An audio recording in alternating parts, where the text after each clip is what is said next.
is good. Osiris here. We got the first release of the J6 footage from Tucker Carlson. And I'm going to go through that. I have a lot of stuff to go through with that. That's the biggest story, I think, right now, at least on my mind. And we're finding out a lot. Chuck Schumer, I think, spoke today. I just saw that he's concerned about the release. And people are kind of panicking in D.C. a little bit because it's getting harder and harder to let's go to the base. It's the fundamental of this thing. It's getting harder and harder to justify the existence of D.C. as like a governing body for all the states. It's getting very hard. So if you want to argue against libertarians, let me give you my libertarian approach is decentralized, basically phasing out the federal government pretty much altogether and leaving the government to be run by the people at local levels. It's getting very hard for people to make the argument against that take right now. So this should be the Libertarian Party's coming out party with the Mises Caucus and everything. Big BS says, great Nancy thumbnail. I have to give a shout out to Grand Old Memes. Stole that from Grand Old Memes. Thank you, Big BS. Friend of the show, Ray Studios. What's up, brother? I'm going to talk about April later. My boy Ray hit me up and was like, hey, you seen what they did to April from Teenage Mutant Ninja Turtles? And I was like, no, I didn't see it. So I watched the trailer and I have some thoughts on it. I do have a couple thoughts on it. Let's get into this. To me, I do hate to start with a negative, but to me, the biggest story is still that the footage has not been released to the public.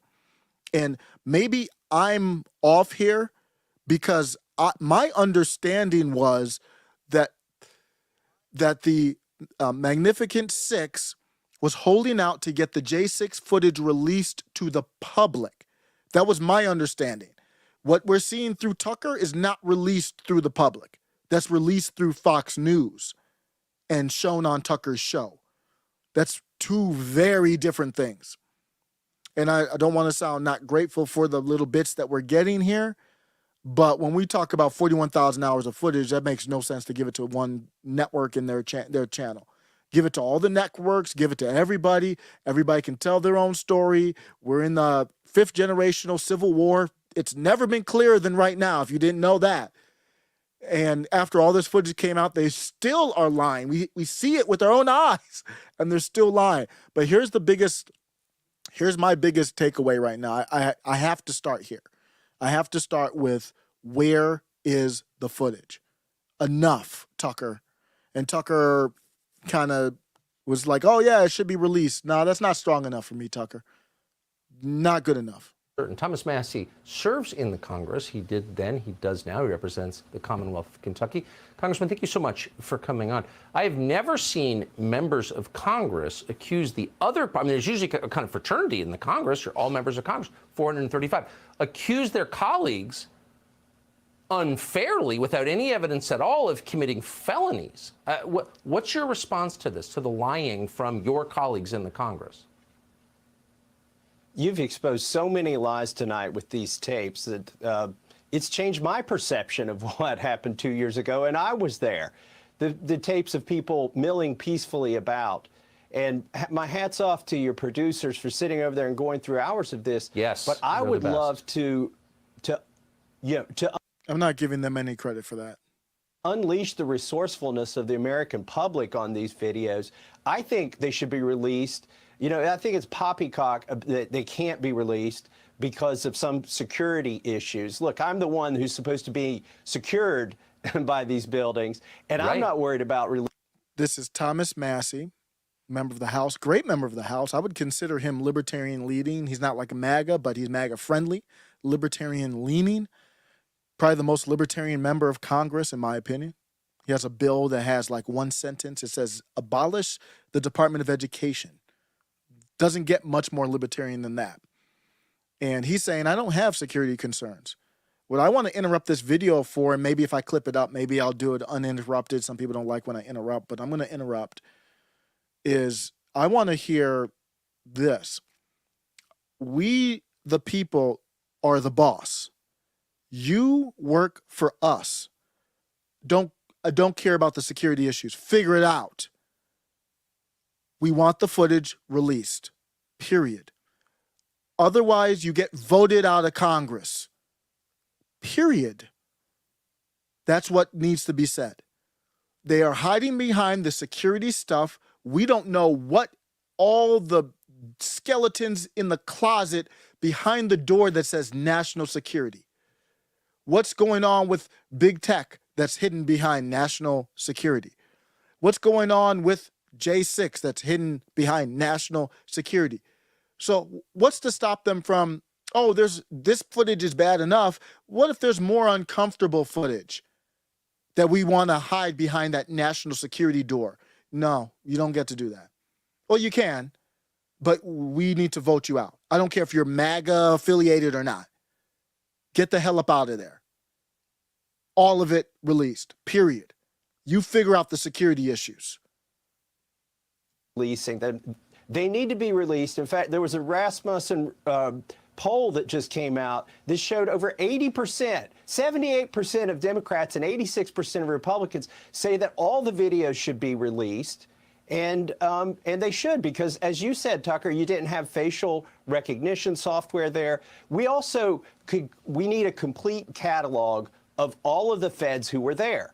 Tell us who they were. Let's watch the videos and let's see what they did, because there's some really strange behavior on those videos of people behind the police lines in plain clothes, like touching them on the shoulder, talking in their ear, walking around boundaries as if they weren't even there. It's very odd. I'm the one who asked Merrick Garland. I showed him the tape of Ray Epps. The Democrats didn't like it. I had to show it on an iPad for Merrick Garland to watch it, and then he refused to say how many feds were there. But that was also in the Rasmussen poll. 57% of Democrats think that it's at least somewhat likely that feds, agents of the federal government, were not just there, but were also encouraging people to riot or go into the Capitol. It's very clear from the footage that our producers bravely slogged through for 3 weeks, and God bless them for doing it, that's exactly right, that federal agents that's their job. I mean, great. Okay. encouraged the violence that day. We're just a TV show, and we can't show people without proof of who they really were. But I agree with your assessment completely. That obviously happened. Yeah, that's a funny way of saying gatekeeping. So thank you, Cyan. Hopefully I'm pronouncing your name properly. Great friend of show here. Saw an article that said only his staff have access at the Capitol building, but can't make a copy. I'll have to find it to send it to you if you'd like. I believe I saw that as well. My understanding is it's very similar to the Twitter files. None of the writers, Matt Taibbi and Barry Weiss and Schellenberger, and I forget who are, all the select gatekeepers of the Twitter files, none of them have access to the Twitter files. And what I'm seeing here is that his producers were given access to some type of special software to look through the video, but they didn't get facial recognition that the government, to my understanding, has, which is very important. So you've got. And I believe he said, I might have the clip here. I might play it later. I didn't even label which clip has what in it. But I believe he said they have, because my number one question was, you got 41,000 hours. Do you know where the footage is coming from? Because you might want to look at the east side, west side, or wherever. And I believe he has that. They were able to kind of narrow down the location. But with 41,000 hours, how do you get through all of it? And without facial recognition, that's very difficult. That's why you want to cloud source it. So that's what we got there. Shout out to Thomas Massey for saying, hey, I'm in Congress. I don't have those reservations. To me, this needs to be a top priority. What's going on with this? It's a new level of, I don't have a better word other than to say evil. There's a new level of evil to withhold this information while people are rotting in jail, when this information could show that maybe they shouldn't be rotting in jail. Like, that's not politics anymore. That's something on another level. And so for me, and the comfort of my home, thankfully that I'm not hemmed up. Who knows? In an alternate universe, in a multiverse universe, maybe I would have been. Maybe if I wasn't married with 2 kids, I would have been in D.C. with a sign walking. And maybe I would have been curious and walked up on the Capitol like, oh, damn, what happened? Didn't know all that stuff happened. Next thing you know, boop, boop, boop, boop, hands behind your back. It's a wrap, 4 years. $100,000 on lawyers in 4 years. $100,000 on D.C. Democrat lawyers in 4 years. If they do it to them, they can do it to you. That's why I'm heated about this. There's so much to go through. I will say, grateful for what I have. Do not want to ignore that. But I'm going to step back to some of the disgusting behavior that we've seen from, it's not surprising, from people in D.C. This is the turtle right here. And Proud Army Brat, who I really like on Twitter.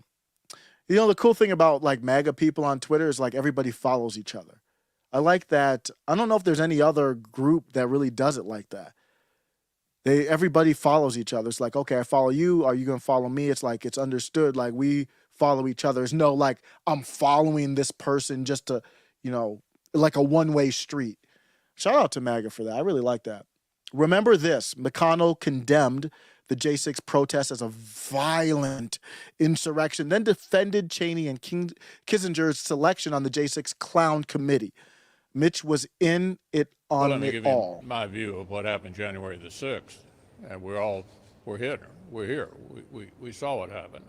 It was a violent insurrection for the purpose of trying to prevent the peaceful transfer of power after a legitimately certified election from one administration to the next.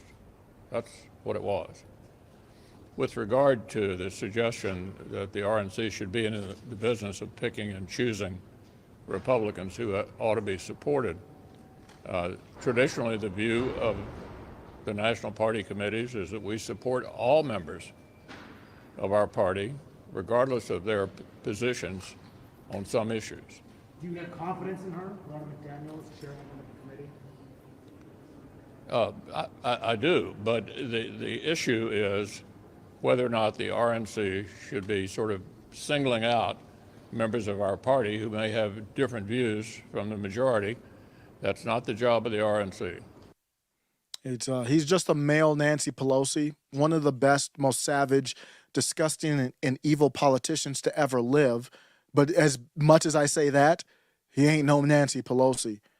And that's who I use for the thumbnail, grand old memes. We know who the real insurrectionists are.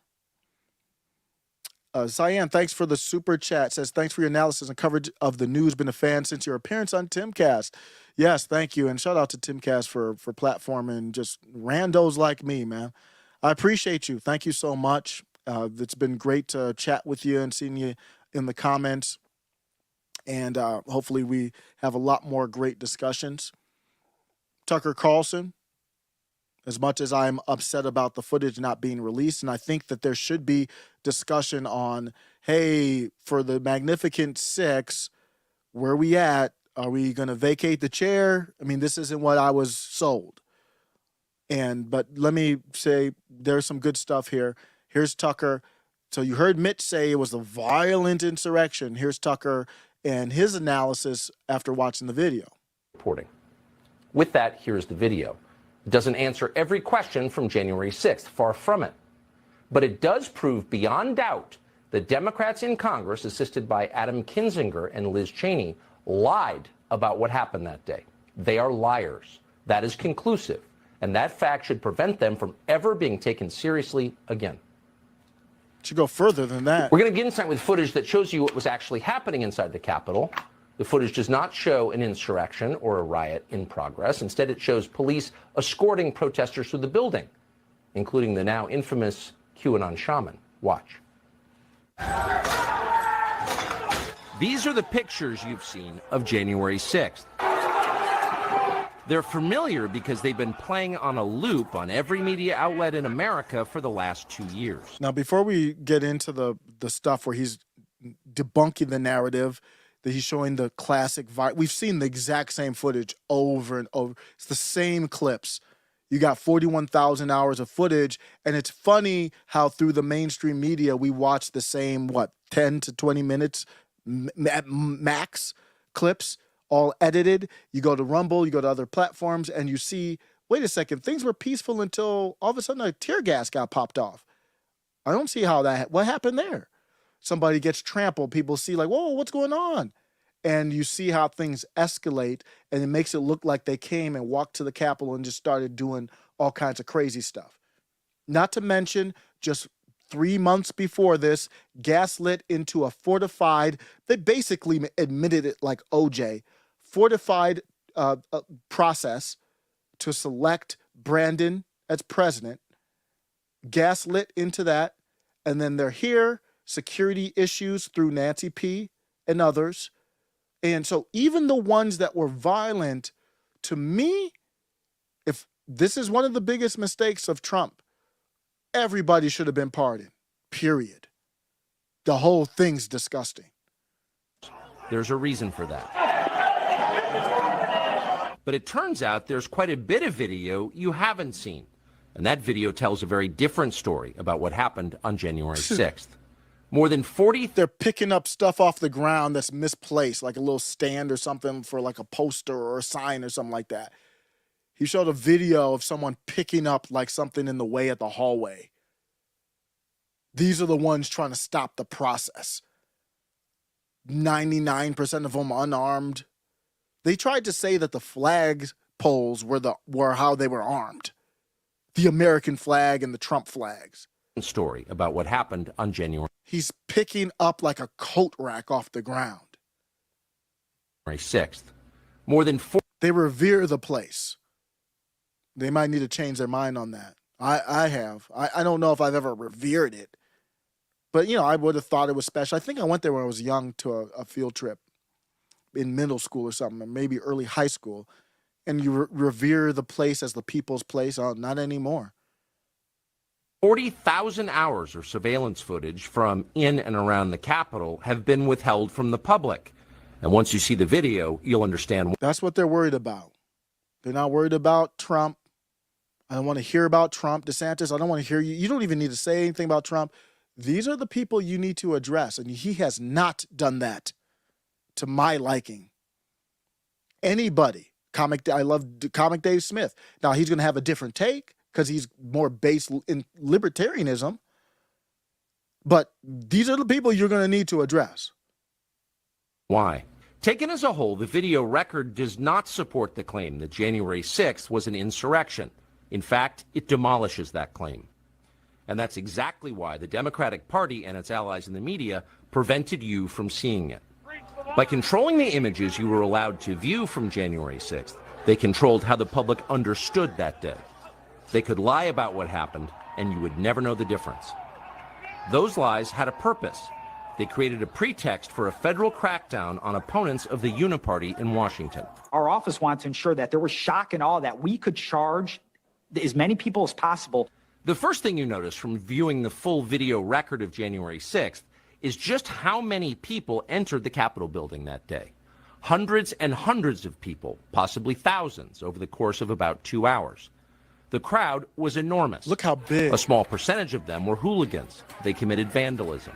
You've seen their pictures again and again. But the overwhelming majority weren't. They were peaceful. They were orderly and meek. These were not insurrectionists. They were sightseers. Footage from inside the Capitol overturns the story you've heard about January 6th. Protesters queue up in neat little lines. They give each other tours outside the Speaker's office. They take cheerful selfies and they smile. They're not destroying the Capitol. They obviously revere the Capitol. They're there because they believe the election was stolen from them. They believe in the system. Here's the man you've heard referred to as the QAnon shaman outside the Senate chamber. These are not rioters. These are people who wandered over from a political rally. We will not let them silence your voices. After the rally, they walked down Pennsylvania Avenue, where organizers had secured a federal... If you stay tuned, I have a great video by, I think his name is Miguel California. I apologize if I messed that up. I just found out about him within the last couple of weeks. And he kind of showed his view of J6 peacefully with a song that I think he wrote and played on the guitar. Just beautiful stuff. If you can't hang around, that's all right. I'm sure I'm going to clip that up. Permit to hold a legal rally on the grounds of the Capitol. I know that everyone here. They had a permit and everything. The Black Lives Matter rallies, no permit. We're on Twitter debating about protesting in the middle of highways. Obviously, you don't have a permit to protest in the middle of the highway. And my take was, well, if you're jaywalking on a highway and someone hits you with the car, they shouldn't be at fault. You shouldn't be jaywalking on a highway.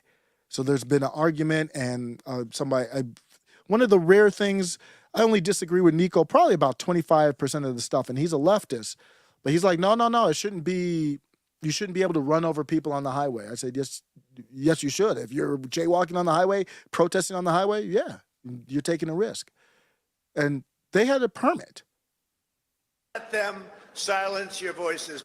After the rally, they walked down Pennsylvania Avenue, where organizers had secured a federal permit to hold a legal rally on the ground. A federal permit for a legal rally. So all those pictures of the people outside the Capitol were there legally, First Amendment protected. When you have the permit, you can't just run up and do whatever you want at any time. I mean, I'm not a lawyer, but they are fully covered, permit and everything. So if you're outside in that red area, you should be good First Amendment wise. I don't care what people did, breaking windows and all that kind of other stuff. This wasn't at night like Black Lives Matter. This wasn't non-permitted like Black Lives Matter. This wasn't looting like Black Lives Matter or other I mean, that's the other big one that happened. So Black Lives Matter, the Summer of Love will always be compared to this. Always, forever. Grounds of the Capitol. I know that everyone here will soon be marching over to the Capitol building to peacefully and patriotically make your voices heard. Once at the Capitol building, things began to get chaotic. Capitol police officers fired tear gas into the crowd. A few at the front of the herd broke windows. Someone opened the doors, and many hundreds of others just walked in. They're going to make that the story. Of course, they did make it the story. And at the center of it, the single most famous person arrested that day was a Navy veteran from Arizona called Jacob Chansley, often referred to as the QAnon shaman. The so-called QAnon shaman. QAnon shaman. Someone named Q Shaman. Jacob Chansley became the face of January 6th, a dangerous conspiracy theorist dressed in outlandish costume who led the violent insurrection to overthrow American democracy. For these crimes, Chansley was sentenced to nearly 4 years in prison, far more time than many violent criminals now receive. What did Jacob Chansley do to receive this punishment? To this day, there is dispute over how Chansley got into the Capitol building. But according to our review of the internal surveillance video, it is very clear what happened once he got inside. Virtually every moment of his time inside the Capitol was caught on tape. The tapes show that Capitol Police never stopped Jacob Chansley. They helped him.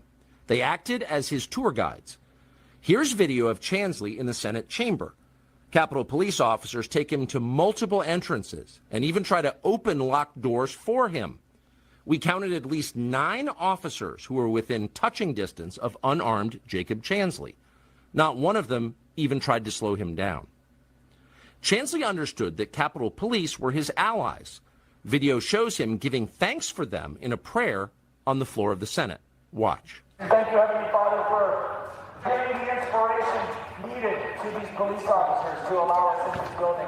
Contrast the reality of what Jacob Chansley did in the Capitol building on January 6th, the indisputable facts recorded on video, some of which has never before been seen, with the depiction of Jacob Chansley that you've seen in the media for more than 2 years.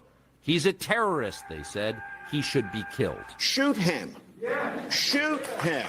Like, you burst into the United States, if he was dressed like... I can't believe I used to like Steve Smith. I used to think he was one of the best political analysts because he's spicy. He knows what's going on. And it was post-Trump, but he just went completely I don't even know. It's not even Trump derangement syndrome. It's like authoritarian. I don't even know how to describe what happened to him. Bin Laden would have shot him? Shoot him! Shoot him! It makes you wonder, who are the violent extremists here? Not Jacob Chansley, and the video proves that. But you would never have known from the media coverage. The people sitting in the chairs need to be sitting in a jail cell. Chansley is in a jail cell. He's been there for months. If he was in fact committing such a grave crime, why didn't the officers who were standing right next to him place him under arrest? Until now, no one could even prove that even happened. But it did. We're going to digest this surveillance video from the U.S. Capitol on January 6th in pieces tonight. Even with that video evidence to show you how far apart we are just with people who are engaged with this kind of stuff, we are very, very far apart. I'm going to show you one of the Krasenstein brothers. Just represents the take of many people on the left. Brian Krasenstein says that Tucker is trying to whitewash the guilty plea of the Q shaman, also known as Jacob Chansley. Carlson's argument is that the police were being nice to him in cherry-picked videos. Here are the facts. He admitted guilt. They really play off of the ignorance of people. You realize that you would plead guilty when you're in the lion's den of D.C., you're paying money for a lawyer, and you don't want to risk a worse sentence with this rabid jury and these people who are just, they're like a rabid animal in the woods. There's no thought, there's no thinking, like they're just drooling. And they're like a zombie. They're out to get you. You can't reason with a zombie. You can't be like, hey, zombie, I don't want any beef with you. Don't come and get me. That doesn't work on The Walking Dead. So you would have to be stupid to see that and think that that means anything. After watching video evidence with your own eyes. Where's Casual Ghosts? 1984, isn't it? Chansley was carrying a 6-foot-long spear as he broke into the Capitol building. Well, I don't believe we have video evidence of how he got in. He was holding a spear. That's the weapon? That's the insurrection, is a spear? Was it a flagpole that he was holding? Like, what was the spear? Chansley then approached the Capitol police officer, Robin Shaw, and screamed at him that this was their house. It is supposed to belong to the people. That's literally true to my knowledge. That they were there to take the Capitol and to get congressional leaders. Oh, okay. Did it look like that with prayers? Prayers in there for the security, for the Capitol Police? Chansley then broke into the chambers to stop the results. There's video Tucker had of the police trying to open a door, and it was locked. They were trying to let him into, I don't know where it was. He then announced that he would sit in the vice president's chair because Vice President Pence is an effing traitor based. He then wrote a note to, and I'm not saying that stuff lightly. These people are traitors in my eyes. He then wrote a note to Vice President Pence. It's only a matter of time. Justice is coming. Well, I understand the sentiment, but hopefully we can learn that it's not as simple as you think it is, or we all might have thought it was. This is the man that Fox News and Tucker Carlson are trying to rehabilitate. Nobody's trying to rehabilitate him. Just showed footage like, this isn't what you sold us. This isn't what you told us about him. But that's the classic take from the left right now. That shows you, why am I for a national divorce? We can put footage in front of your face and we still don't agree on the footage. You know, go back to when I first was getting into this national divorce idea. The impeachment, this was the second impeachment of Trump. Basically, J6 was the third unofficial impeachment. The second impeachment of Trump was when it was based off of this. And remember, they skipped the hearing. They didn't, usually when they do impeachment, you have a hearing to kind of vet the information, make your case. They had to rush because what was the point of impeaching somebody when he was going to be out of office in 2 weeks? So they didn't have time for a hearing, and they don't like to work in Congress. So They actually used it in impeachment. And it was based off the New York Times.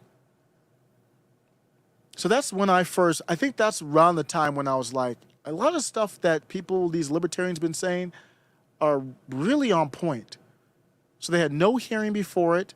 They didn't vet the story. They got it from the New York Times. The New York Times later retracted the story. But in impeachment, in the impeachment documents, I have pictures from the impeachment brief against the president, they have in there the insurrections unlived a Capitol police officer by striking him in the head with a fire extinguisher. That's in the impeachment documents. This tweet from me is from 2021. We knew they were lying then. We already knew they were lying. And now we have new footage from the J6, through Kevin McCarthy to Tucker Carlson that basically disproves all of that, or calls into serious question. First, they told the country that Officer Sicknick was murdered with a fire extinguisher. Officer Brian Sicknick died after being hit in the head with a fire extinguisher during the fight. That story came from the New York Times, which is effectively the assignment editor for most of the rest of American media. It was a lie, untrue in any way. But only after that lie had hardened into conventional wisdom did the newspaper bother to retract it. The New York Times has quietly retracted its story about the death of Capitol Police Officer Brian Sicknick. The damage had been done. Brian Sicknick, himself a Trump voter, had been transformed without his consent into a political martyr of the left. His memory was shamelessly exploited by the incoming Biden administration. In February of 2021, Sicknick's body lay in state in the Capitol Rotunda, where a parade... No different than George Floyd. A lot of comparisons between BLM, Summer of Love, and J6. George Floyd tragically dies, and they use his dead body to raise money for Democrats to go against the populist right, using Trump as the head mascot to go after. Sicknick, unfortunately, is unlived, passed away, and look at them using his dead body as a prop for political power. They all know this whole thing is a lie. All of them know this, allegedly. Scrupulous politicians made use of it. Here's Joe Biden. Breaking down the doors, trying to overturn an outcome of election, and killing several police officers in the meantime. Lies. But Brian Sicknick should not be reduced. That right there alone, you could probably put up 100 things to impeach him that is impeachable. Now, I'm not for impeachment because we're just so far apart. You look at the zombies don't look at it the same way. I'm not for any impeachment unless it's a collective, pretty much a collective agreement on it. I'm not for bipartisan impeachments. But if we were a serious nation, that alone would be impeachable. They haven't apologized for any of this. I always bring this up, like a YouTuber pronounces somebody's name wrong. They're like apologizing for 5 minutes straight. They get one little thing wrong, everybody's apologizing, like, oh man, my bad. There's no apologies here. Just brute force. To a prop for the political ambitions of the Democratic Party. He was a human being. The facts of his life matter, including how he died. To this day, media accounts describe Sicknick as someone who was, quote, slain on January 6th. The video we reviewed proves that is a lie. Here is surveillance footage of Sicknick walking in the Capitol after he was supposedly murdered by the mob outside. By all appearances, Sicknick is healthy and vigorous. He's wearing a helmet, so it's hard to imagine he was killed by a head injury. Whatever happened to Brian Sicknick was very obviously not the result of violence he suffered at the entrance to the Capitol. This tape overturns the single most powerful and politically useful lie the Democrats have told us about January 6th. And they're still living it to this day. I'm not hearing anybody backtrack from it. They're doubling down. And then they'll take a mother, and she's going to have to take responsibility for this. And some people provided feedback. I did a video on this before. I'm going to go back to Brian Sicknick's mother. And I want to make sure, let me go be very clear about this. I'm sorry that her son is not with us anymore. But that has nothing to do. Your son dying does not give you carte blanche to act a damn fool. Yeah, I am not holding back because your son is not with us. So I'm not, what we're going to see here is disgusting, and you're not going to be able to hide behind the unfortunate death of your son, from me at least. I don't care. This is too serious. This is spreading hatred. Just because your son dies doesn't mean you get to spread hatred. You don't get some type of blanket immunity, not with me. This is BS right here you're about to see. And it's the Democrat Party, in my opinion, indirectly, just using people. I'm Gladys Sicknick. I'm the mother of Brian Sicknick, the Capitol Police officer who died defending our country on January 6th. Carrie Lake is very dangerous for our country. She saw what happened. So they took the death of Brian Sicknick and somehow tried to correlate that to Carrie Lake. What are you doing right now? Happened on January 6th and continues to spread a big lie. And we're going to have more violence because people, they believe whatever she says. It's very dire for our democracy, for our country, with the candidates like Carrie Lake. My son died because of people like Carrie Lake.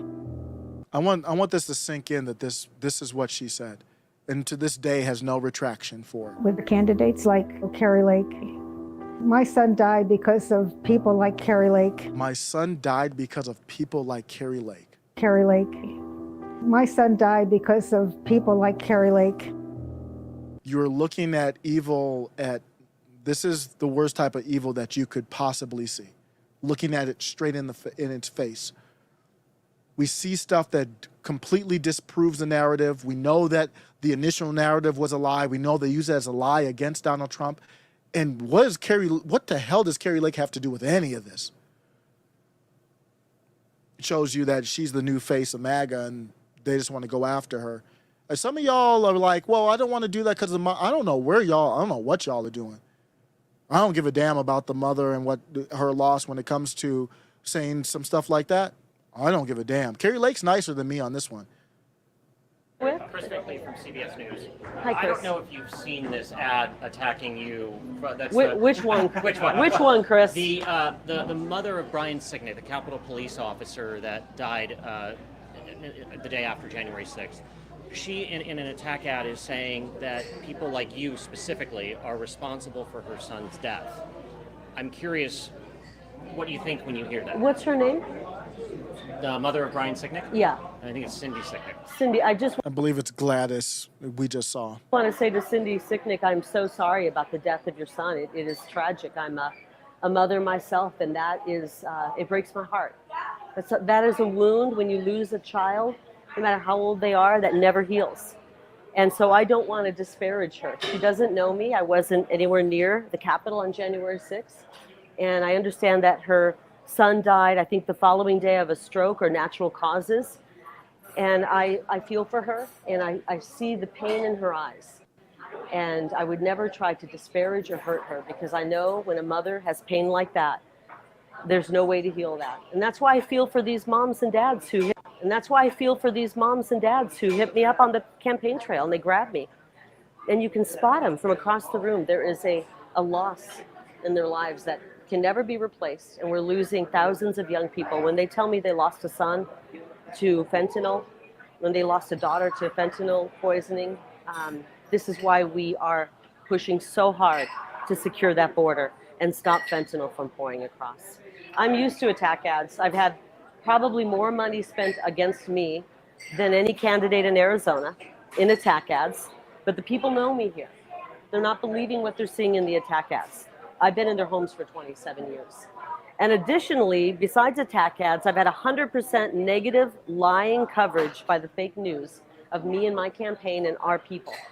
And so we've withstood that, and we will win, and we're going to do great things for Arizona despite what you guys say. Yeah, you can see why they're concerned about Carrie Lake. What a graceful response to, in the face of evil, shows you a lot about her. I would not be that. I don't care if I'm running for governor or not. I would have done a verbal flamethrower to her and the Democrat Party and whoever funded that ad. I think it was a Republican group. I forget who funded that ad. I don't care. Don't have time for it. But Carrie Lake responded the way that you would expect from her and the way that you should. Much credit to her. So what's the Sicknick family's take on it now that we've got some video? Statement from the family of U.S. Capitol Police Officer Brian Sicknick tonight. This is shared via Citizen Free Press. The Sicknick family is outraged at the ongoing attack on our family by the unscrupulous and outright sleazy so-called news network of Fox News, who will do the bidding of Trump or any of his sycophant followers, no matter what damage is done to the families of the fallen, the officers who put their lives on the line, and all who suffered on January 6th due to the lies started by Trump and spread by sleaze-slinging outlets like Fox. Fox has shown time and time again that they are little more than the propaganda arm of the Republican Party. And like Pravda will do whatever they're told to keep the hatred and lies flowing while suppressing anything that resembles the truth. This is a real letter from, I got to look it up to see where does it go. It's like it says Sicknick family, so I don't know who exactly it's from. And I don't know the Pravda, is that Russian? I don't know that reference. So I'll have to look that up. I apologize. But it's obviously a very biting letter. Fox does this not for any sense of morality, as they have none. So this whole thing is going after Fox, putting pressure. Sounds like Chuck Schumer or Nancy Pelosi or one of them wrote this. But for the quest of every penny of advertising money they can get from those who buy airtime from them. Yeah, Fox is the only one that does that. It is well past time that we move past Trump, the GOP. What does this have to, what is showing video of what happened to your son? And all of the lies which have severely weakened and divided us as a nation and start seeking truth. That's what Steve Bannon was talking about, divided us. Yeah, we're gonna have to be divided. If I have no problem with division. When it comes to fundamental beliefs, I have no problem if we're gonna have some type of division. That's what it's going to need to be. Obviously, I would prefer us to get along, but we don't have to.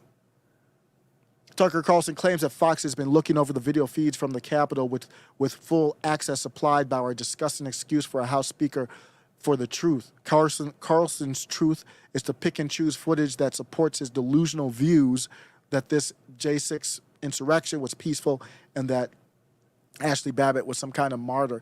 What does Ashley Babbitt have to do? The Sicknick family? What is this? It sounds like Black Lives Matter wrote this, or Democratic Party operatives was some kind of martyr because she was unlived in the process of breaking into the Capitol building. While making a criminal out to be a martyr, he is also downplaying the horrid situation faced by the United States Capitol Police and D.C. Metro Police, who were incredibly outnumbered and were literally fighting for their very lives. Yeah, it looked like it was real dangerous while they were trying to open up doors for the shaman.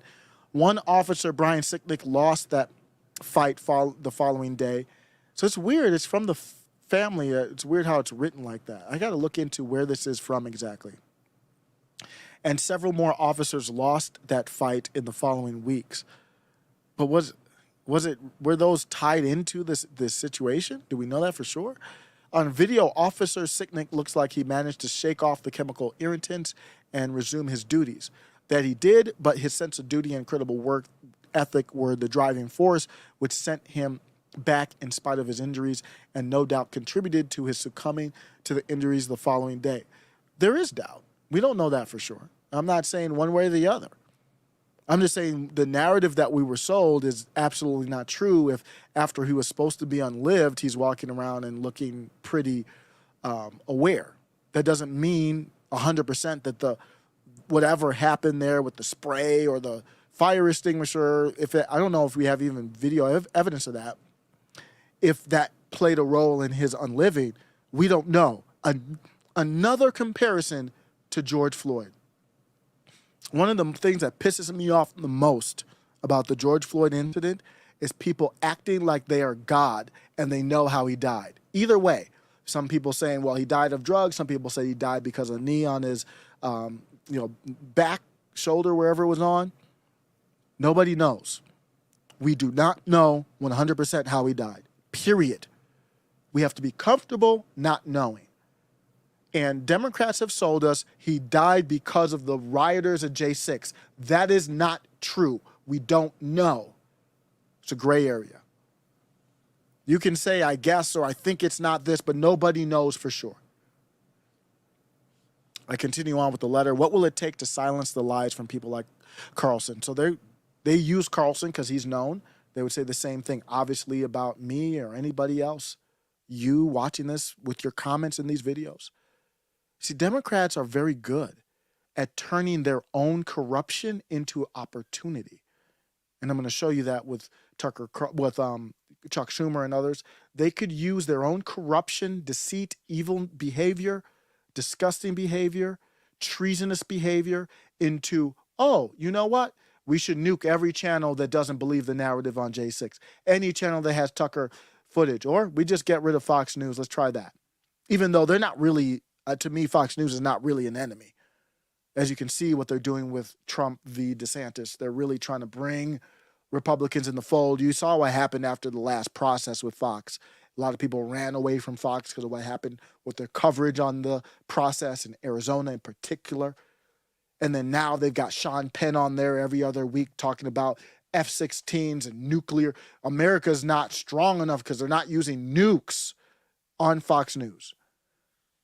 So I'm saying they're all, Fox News is really not any type of enemy to these people, but they could flex on it to say, hey, the people who are our enemy flock to y'all. So let's just get rid of you.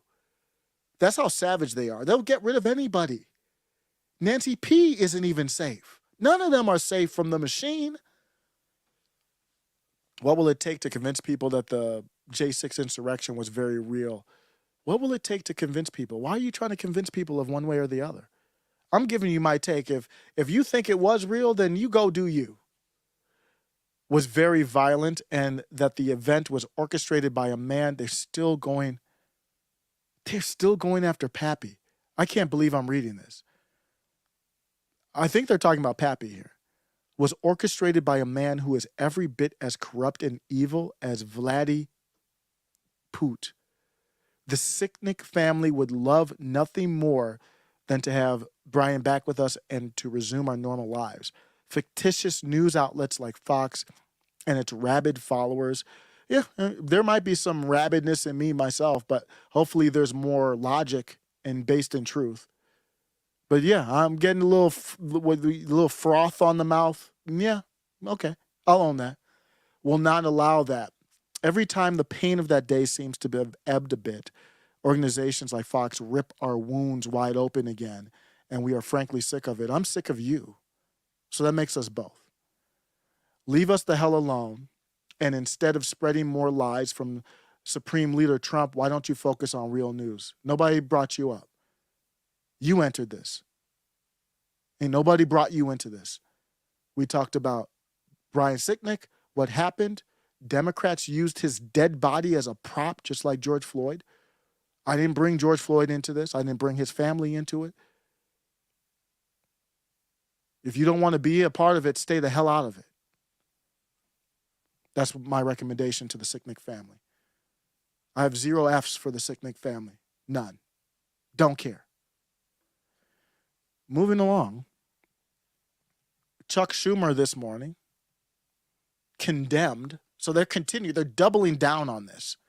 Here's Chuck Schumer.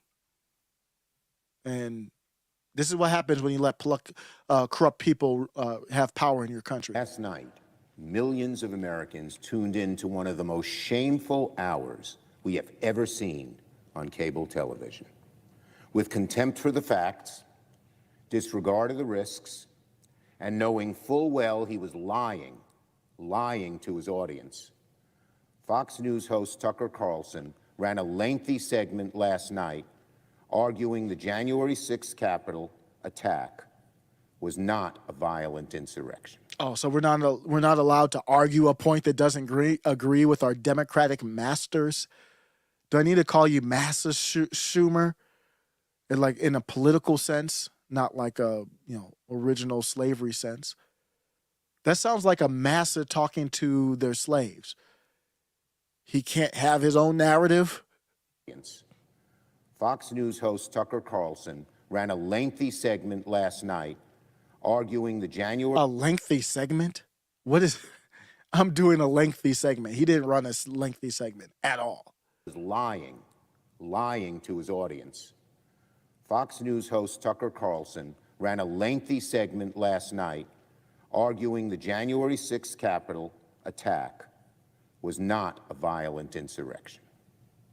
By diving deep into the waters of conspiracy and cherry-picking from thousands of hours of security footage, Mr. Carlson told the bold-faced lie that the Capitol attack, which we all saw... So Tucker was cherry-picking, but the J6 committee wasn't. ...with their own eyes, was somehow not an attack at all.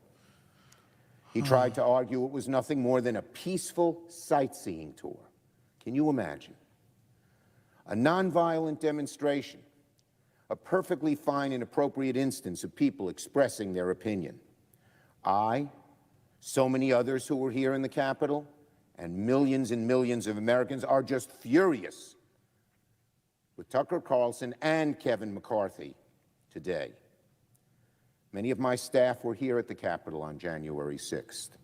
Their lives were put in danger, as were the lives of many of my colleagues, as well as police, maintenance staff, reporters, countless others. At one point, I was within 30 feet of the rioters. One of them, I was told, shouted out, "Let's get him," before my detail pulled me away and we ran in the other direction. To say January 6th was not violent is a lie pure and simple. I don't think I've ever seen a primetime cable news anchor manipulate his viewers the way Mr. Carlson did last night. I don't think I've ever seen an anchor treat the American people and American democracy with such disdain. And he's going to come back tonight with another segment. Fox News should tell him not to. Fox News, Rupert Murdoch, tell Carlson not to run a second segment of lies. You know it's a lie. You've admitted it's a lie. And Speaker McCarthy is every bit as culpable as Mr. Carlson. Speaker McCarthy's decision to share security footage with Fox looked like a mistake from the very beginning. But after last night, it looks like a disaster. Speaker McCarthy has played a treacherous game by catering to the hard right. He's enabled the big lie and has further eroded away at our precious democracy. When people don't believe elections are on the level, that's the beginning of the end of this bold experiment in democracy that has gone on for more than 200 years. It's all the more shameful because Speaker McCarthy knows precisely what kind of customer Mr. Carlson is. He's not surprised by this outcome. What a low point for Speaker McCarthy. What a low point for Fox News. As reporting on the Dominion lawsuit shows, Mr. Carlson had no problem admitting behind the scenes that the big lie is pure garbage. When Sidney Powell went on the air to push the stolen election narrative, Mr. Carlson told fellow anchor Laura Ingraham that Sidney Powell is lying. His words by the deposition. Mr. Carlson's own producer texted him that, quote, "I don't think there is evidence of voter fraud that swung the election." They know full well they've been lying, and they're doing it anyway. We all, Americans of all types and stripes and corners of this country, Democrats, Republicans, independents, need to take a stand and call out Mr. Carlson's conduct for what it is, a dangerous, unforgivable attempt to destabilize our democracy and rewrite the history of the worst attack on our Constitution since the Civil War. Yeah, it's funny you're bringing that up. I don't want that. I do want a divorce, though. But let's be real. These are some of the most disgusting people that, historically, from figures that I've read, I mean, they're up there. This is a level of disgusting that it's hard to even describe. I know Ian Crossland, and I'm just going to, because I watch Tim Cass a lot, and Ian has struggled with this concept. I'm going to take a break from him because it's boring to listen to him, to be honest with you. So I'll just stop it from there, right there. It was actually good. I had to talk to my wife real quick while I was playing. What's good, GB? But let's talk about this labeling, because it's an escalation for me to have to, call people evil. And people who have a good heart don't like that, and they don't want to label people like that. And that was probably me in the 4 times. They're with morals. They are corrupt. They're dishonorable. They are ungodly. They're despicable. They're foul. And I think if I could speak to Ian about it, because I think Ian in his heart is I'm just using him as a description for anybody who's like a little uncomfortable with like traitor, treason, because I am. I don't use these terms, evil and all that, lightly. I do not want to use those terms lightly. And I'm always open to being wrong. Never take a position and not, especially an opinion, and not be able to change your mind. And I know it's difficult to hear those terms, but when you are facing evil, you must call it what it is and be able to articulate your point behind it. If you use a dead body as a prop for political power, ungodly is the only term that I can use for you. And I use that for these people. I use it for BLM. I'll use it for anybody. Even people who might be, and I don't know what's in their heart, so I'm not going to accuse anybody, but people who from the right are maybe showing these videos of black people doing something bad to white people. And I take the videos at face value. But if you do have it, only you would know that if you do have something in your heart that is bad race related, it applies to you too. I don't care. It applies to anyone uncomfortable with these terms. I don't blame you. But do you believe in evil? Because if you believe in God, then you must believe in evil, in my opinion. And that's what we're facing right now. That's part of nature. And this is a different type of evil, because when a lion chases an antelope in the Sahara, that's not really evil. That's survival. What we're seeing here is this is a conscious effort at eliminating other people that they don't need to. And that's not survival. Well, in their eyes, it might be survival, but it's not. I'm not gonna ignore calling it what it is. Taking a look at the narrative still with J6. I'm gonna do a little bit more on J6 and then move on. Carlson's team says the J6 committee added audio to silent CCTV footage, inserting screams and other crowd mayhem sounds to make it seem more ominous. Man. Right along the lines of what I was talking about. If MAGA Republicans were to do the same thing, I would call it the same thing. Miranda Devine is just excellent. Reminds me of a Julie Kelly type. Leaders who change the world hone their skills. Democrats have been running around like decapitated chickens ever since the news broke that, hopefully I'm not on mute. Yeah, okay. Because I was on mute for a second, I got scared. That the House Speaker Kevin McCarthy has given Tucker unfettered access to surveillance footage from inside the Capitol during the J6 riot. Fox News hosts will air 5 stories culled from the footage Monday and Tuesday nights, countering the overblown insurrection. So you wonder what's part of the reason behind them trying to cover this up is because it shows corruption that's hard to explain. So they combed through the video, and they said that they added audio to certain parts of it. The bookmarks on the video trove show that they had access to the same footage, yet chose to show America only what suited its divisive narrative. And right now, Tucker is probably choosing to show the other side of the narrative. Because, and I don't blame him for that. We've already seen the violent side, unless there's violent stuff that's I think if there's violent stuff that's newsworthy, I want to see it. Just release it. That's why you got to release it. So if MSNBC wants it, oh, here's some new violent, they can do that. I'm not afraid of the truth. If the truth debunks anything that I'm saying, then let it be debunked. There's no sugarcoating what happened that day. It remains a stain on the nation, but it was not an insurrection or a terrorist attack. I don't know if I agree with that.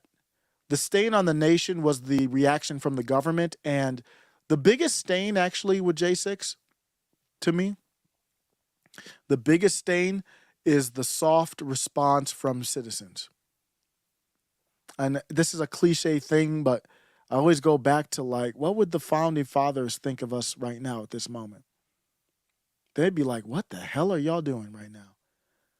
You know that right now that this government that you've allowed to become a monster could do anything to you if at any time. You got stories like the IRS using an algorithm to make sure that they're targeting white people. That means they can use it to target conservatives, libertarians, whatever they want to label, conspiracy theorists. I'm going to end with this music video. I thought this was beautiful. Let me make sure I'm sharing my screen. I do not want to miss this one here. This might be the first thing of the footage that I clip and upload. This is how I view J6. I don't know about other people, but I wasn't there, so I can have Stephen Ignoramus, friend of show River, people, Bryson Gray, whoever was there, they can speak on it. But this is my view from somebody afar of how I view the event and most people who were there. He says, I was there that day.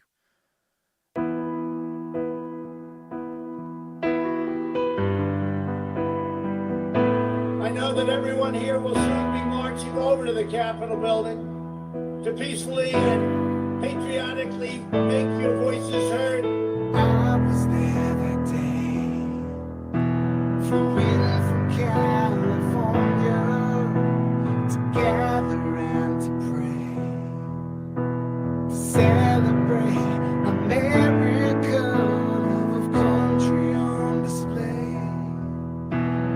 Patriots from every state, America betrayed.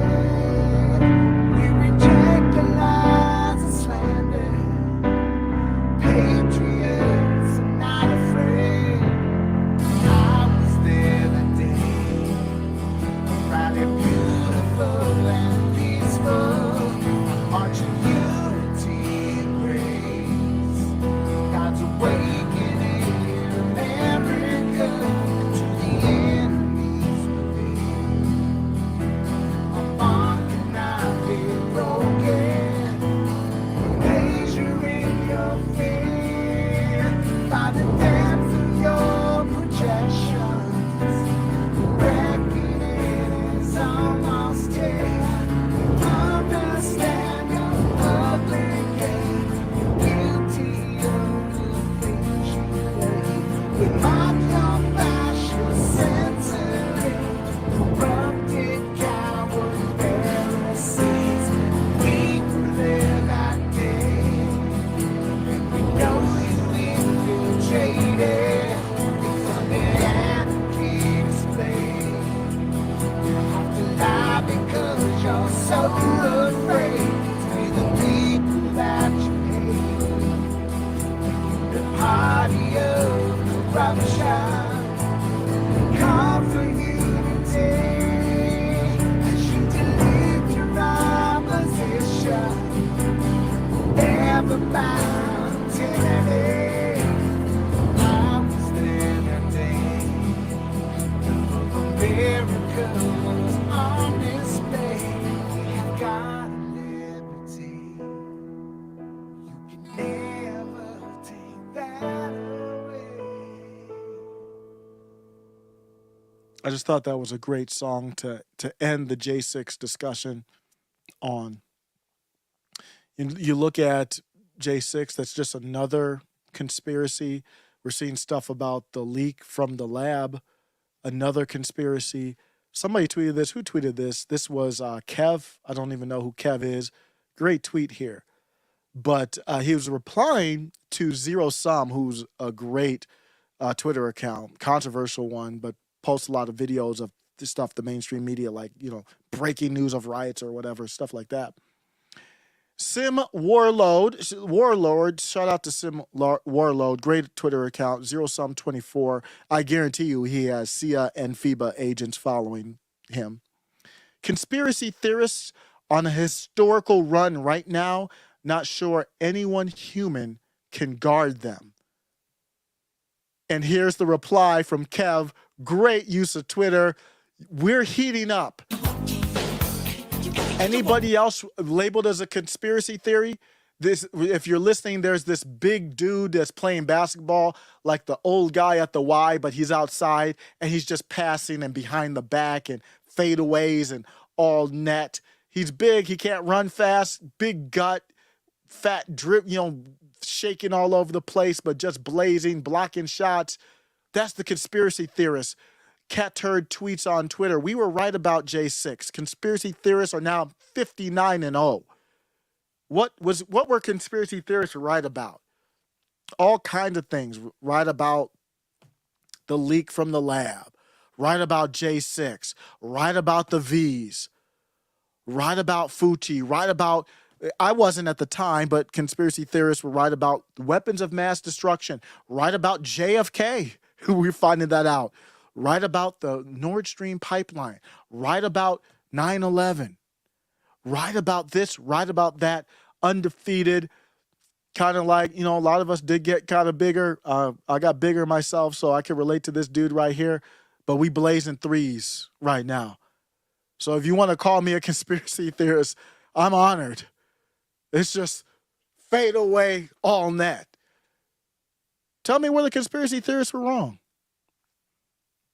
Like mass, when I say conspiracy theorists, I'm not like flat earthers. I'm talking about like the conspiracies that kind of bubbled up where a lot of people were talking about it. Not many. Can't find many. That dude did have Cat's got game. Yeah, he got game. He got game, man. You can be savvy and play basketball. It's a very artful sport. A lot of people think this is kind of funny. And it is. It is funny. Here's my thought. If you don't know, there's this show that I grew up with called Teenage Mutant Ninja Turtles. And I didn't know it as a comic book. I knew it as the cartoon. And then the movie from the 90s with Vanilla Ice.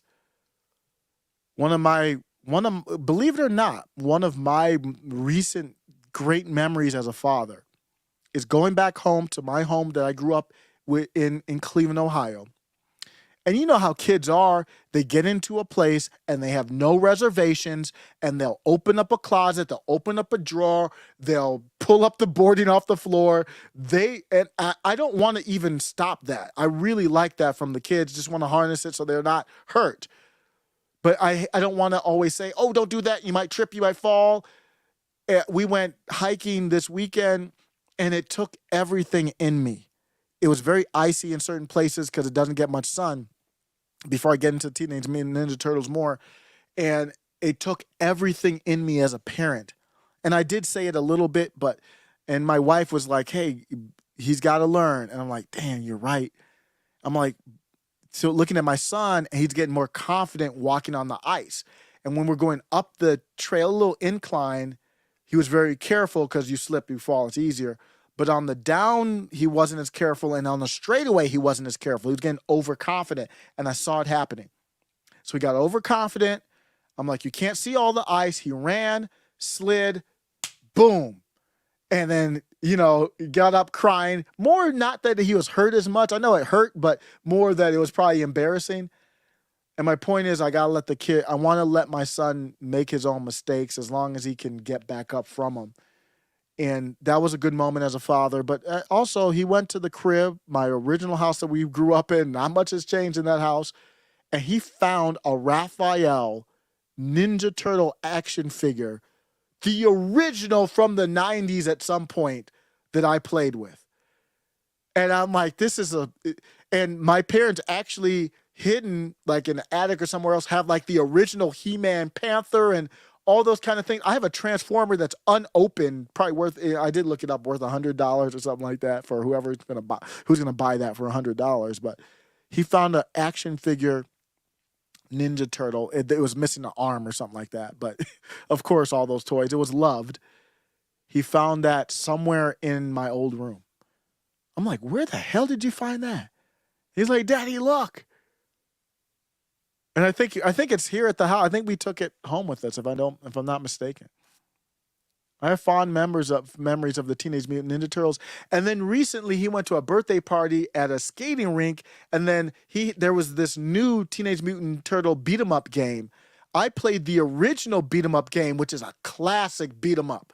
The Ninja Turtle, the arcade version of Teenage Mutant Ninja Turtles eventually came out in Genesis and other systems, but the arcade one, classic, and me and my son are playing the beat 'em up, and him and his friends. So there's 4 turtles, good stuff. And this stuff means stuff to me, man. It does mean something to me. It's nostalgic. It's part of Americana. If it didn't mean anything, then I wouldn't be interested. If it didn't mean anything, they wouldn't market the nostalgia to us that is very infamously called nostalgia bait. So if this controversy comes out and we take a look at it and we see, okay, they're coming out with this Ninja Turtle movie, I guess it is. And now we look at it and we say, okay, I'm excited about it. Maybe my kid will watch it. Maybe I'll watch it. I don't know, get a break from politics for a second or two. You're not going to get a break from this culture. It's a big cold bucket of water in your face when you look at it and they race swapped April from Teenage Mutant Ninja Turtles. Another white redhead. They caught another body, y'all. The white redheaded characters, they coming for you. They caught another body. April from Teenage Mutant Ninja Turtles got that heat. Eradicated. Gone. Yeah. No one's safe from. And the April that I grew up with, that wasn't the April that I grew up with. This is the April that I grew up with for Teenage Mutant Ninja Turtles.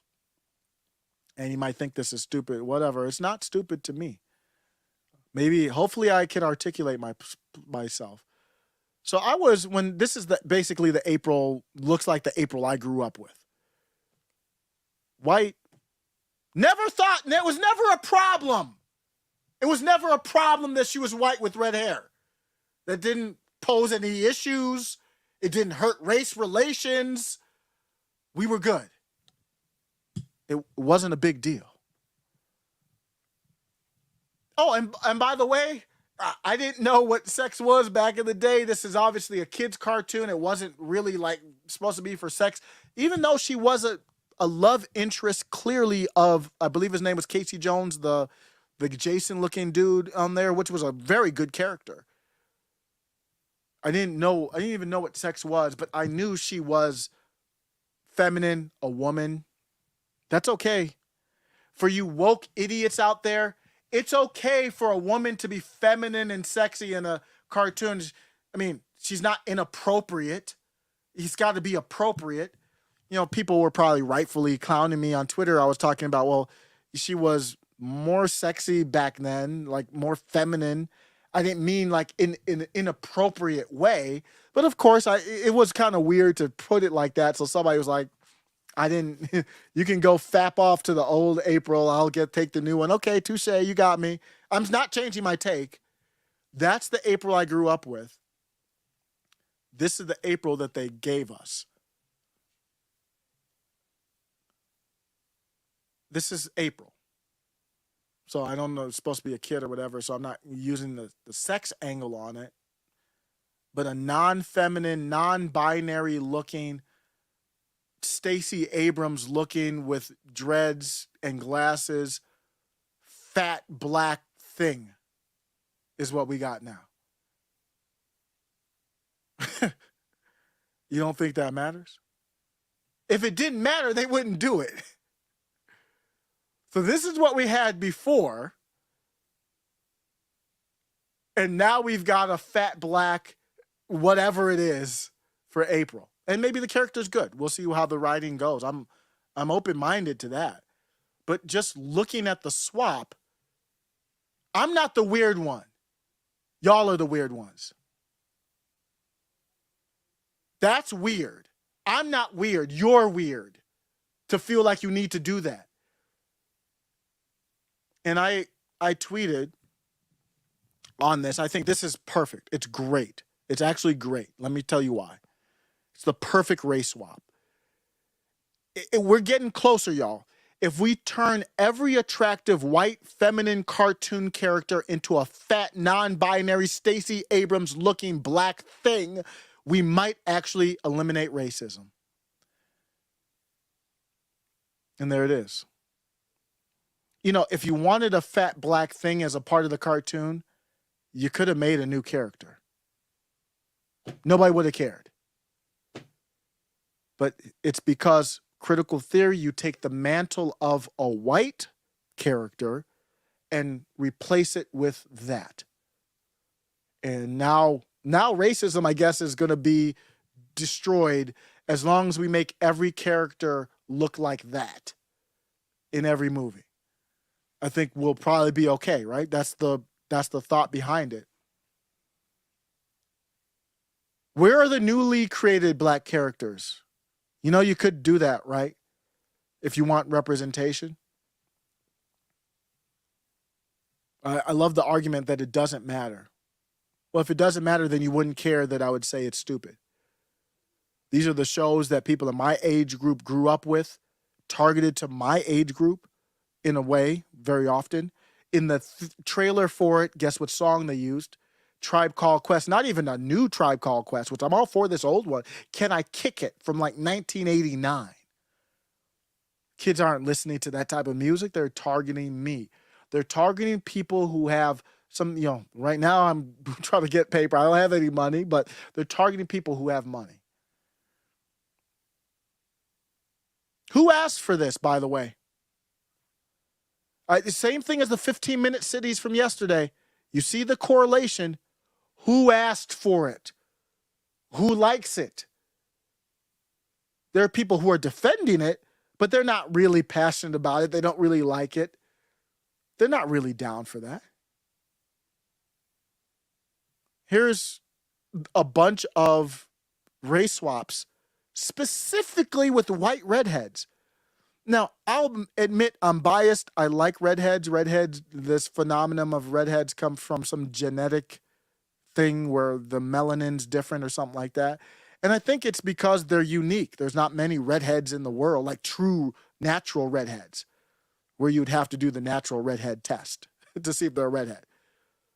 But Bounding into the comics has a list of every single redhead comic book character that's been race swapped. There's so many characters, I don't have enough time to cover them all. So let's go through a few of them. I know I'm not familiar with Cyclone. Cyclone, redhead, white, female redhead, swap for a mixed, looks like a mixed person. And we're off to the races. Hawk Girl, race swapped. Going down the list, Iris West, race swapped. I'm starting to see a pattern. Jimmy Olsen, race swapped. This is all for whatever purpose. Wally West, race swapped. They've got a whole list of them. It just looks goofy as hell, doesn't it? It doesn't even look right. It's unnecessary. Starfire, another victim. At least they made her feminine. Batwoman, infamously. I'm not a fan of Batwoman. Even the old Batwoman, I'm not a fan of it at all. Never was. Race swap to a black or lesbian. At least they tried to make her kind of a redhead. That was awkward, though.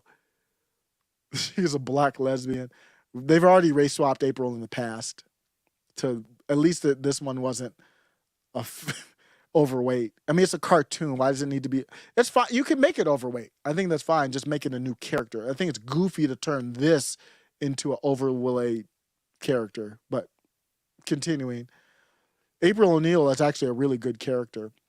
They turned Electro, famously, Jamie Foxx played Electro into a race swap. famously now Jonathan Majors, part of a race swap. Commissioner James Gordon, I didn't have as much of a problem with this one because I saw the Batman because he's a good actor. I like him. I didn't really have a problem with this one. I don't have a problem with the race swap necessarily. I think what it is it's just fatigue.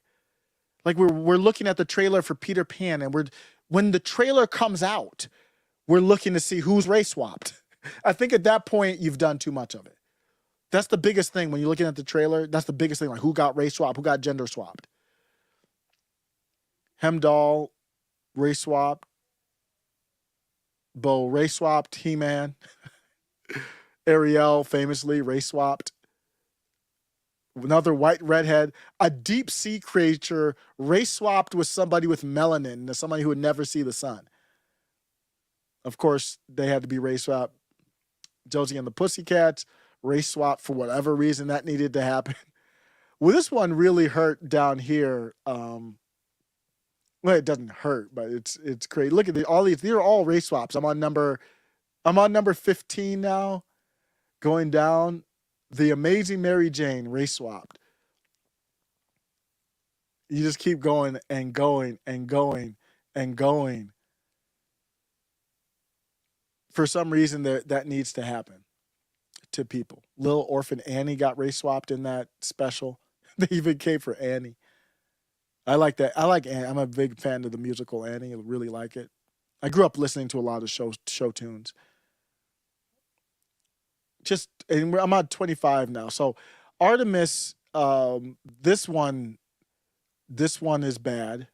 I always thought this was a badass, one of the badass. Believe it or not, back in the day, I used to try to draw comic book characters. This was one of the most badass female comic book characters. And even on the new one here, made her badass, sexy, lesbian Amazon, which is fine. They had to race swap her, like all of them were lesbians. It was understood. Here's another weight swap. Fire Fist got not just race swapped, got weight swapped. Make another fat ass character. Nobody cares. It's fine. I mean, there's people in life who are overweight. Was in that boat, still in that boat. It's okay.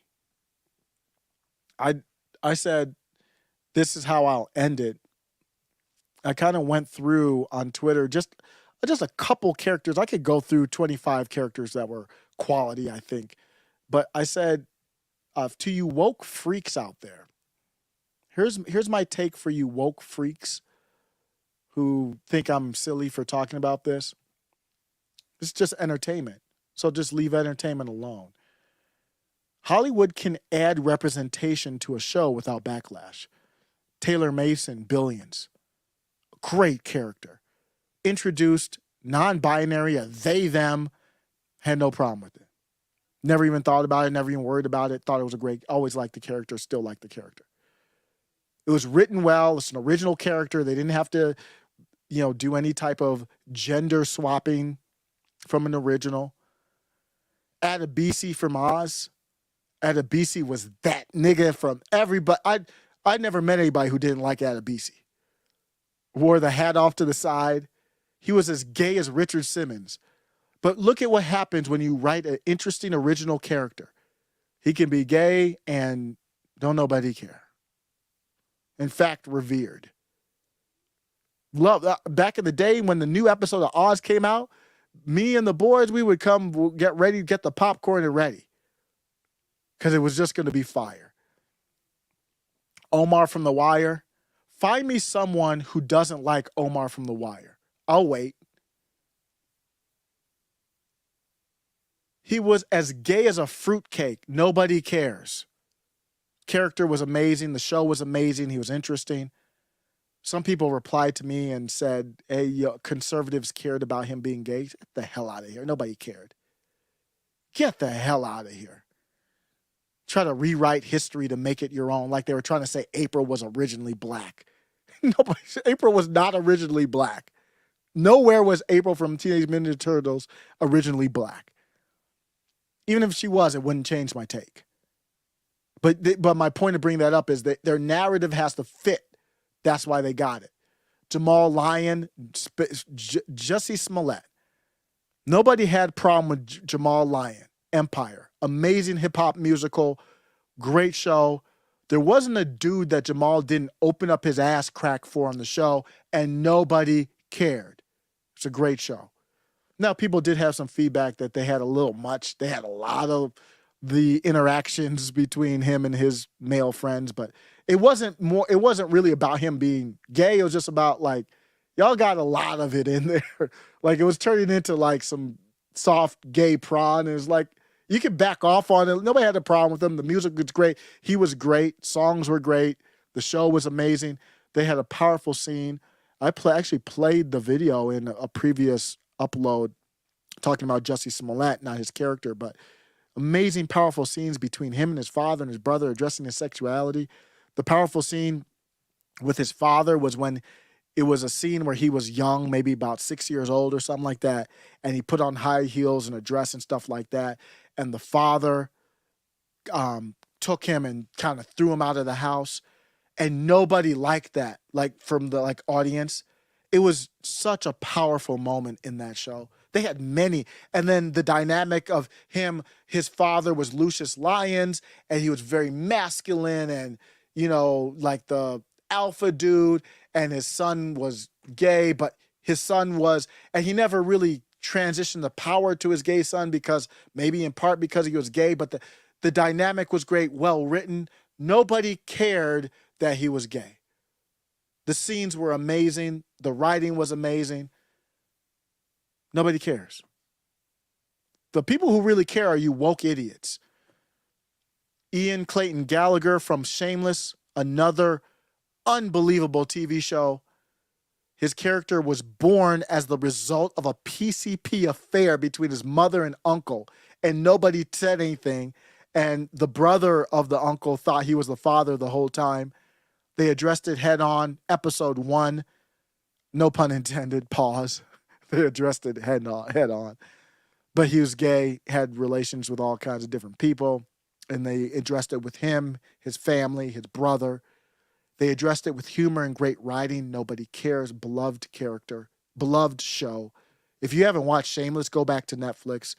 It's unbelievable how good those shows were when they weren't woke, when they actually wrote. Consumers can hold Hollywood, which is nothing more than the entertainment bodyguard arm of the Democratic Party, can hold it accountable without being bigoted. Stop being lazy. Stop feeding us fat Stacey Abrams kids as April that nobody wants. Stop seeing legitimacy only if you take down the mantle of a white character and start writing. It's not too much to ask. And I am not the crazy one. You are. Not you in the chat. You know who I'm talking about. These woke monsters. Broken traditions. YouTube royalty in the chat. Always. Oh my goodness. Broken never watched an episode of Empire. I'm surprised by that. But it's okay. There's a lot of shows I haven't watched. I'm just now getting through season 1 of Mandalorian. Empire is one of my favorite. My wife and I sat down and watched except for, you know what? I don't know if I even finished the last season. They dragged these shows on too long. It only needed to be 2 seasons. But what did they go to, 4 or 5 or something like that? And I told my wife, like, it was great watching the first 2 seasons, but I'm out. Just like Prison Break and many other, shows that go on too long. But the first 2 seasons of Empire, up there with the great, some of the like 24. Or I'm sorry, what are the great shows the dramas off the top of my head? I can't even think of them right now, but all of my favorite shows of all time. Great. The Empire was great stuff. It was a hip hop musical. An unbelievable show. It was over the top, but that was the show. It was just a great show. I would go back and watch that show from episode 1 right now. Jussie Smollett was unbelievable in there. Everybody was good in there. I mean, there were some who were better actors than that, but the main characters, what's her name? Taraji, what's her name? She was amazing in it. Taraji P. Henson, but the thing about her is like she could almost play herself in the role because it was kind of like her, but she was great regardless. That show was excellent TV. excellent, excellent stuff. And I'm a hip hop fan, so I would be very critical of like the hip hop angle. They had really good hip hop moments in there. Very, very good show. I really like Jussie Smollett. Then nobody had problems with Jussie Smollett's character until he started walking around blaming MAGA for getting beat up, just lying about citizens. He was a wackadoo in real life. His character was amazing. GB said the Obama State Department infiltrated Hollywood a long time ago. That's because Democrats, not the left, not the populist left, but the authoritarian, well, the populist left is kind of authoritarian too. But these establishment left, they knew that you've got to control culture way more. People know who Kim Kardashian is. They don't know who Katie Porter is. So culture is obviously more powerful than politics. So they said, we got to control that. And I think the CCP understands that as well. So that's why, to me, the April thing is important. It's culture. Without question.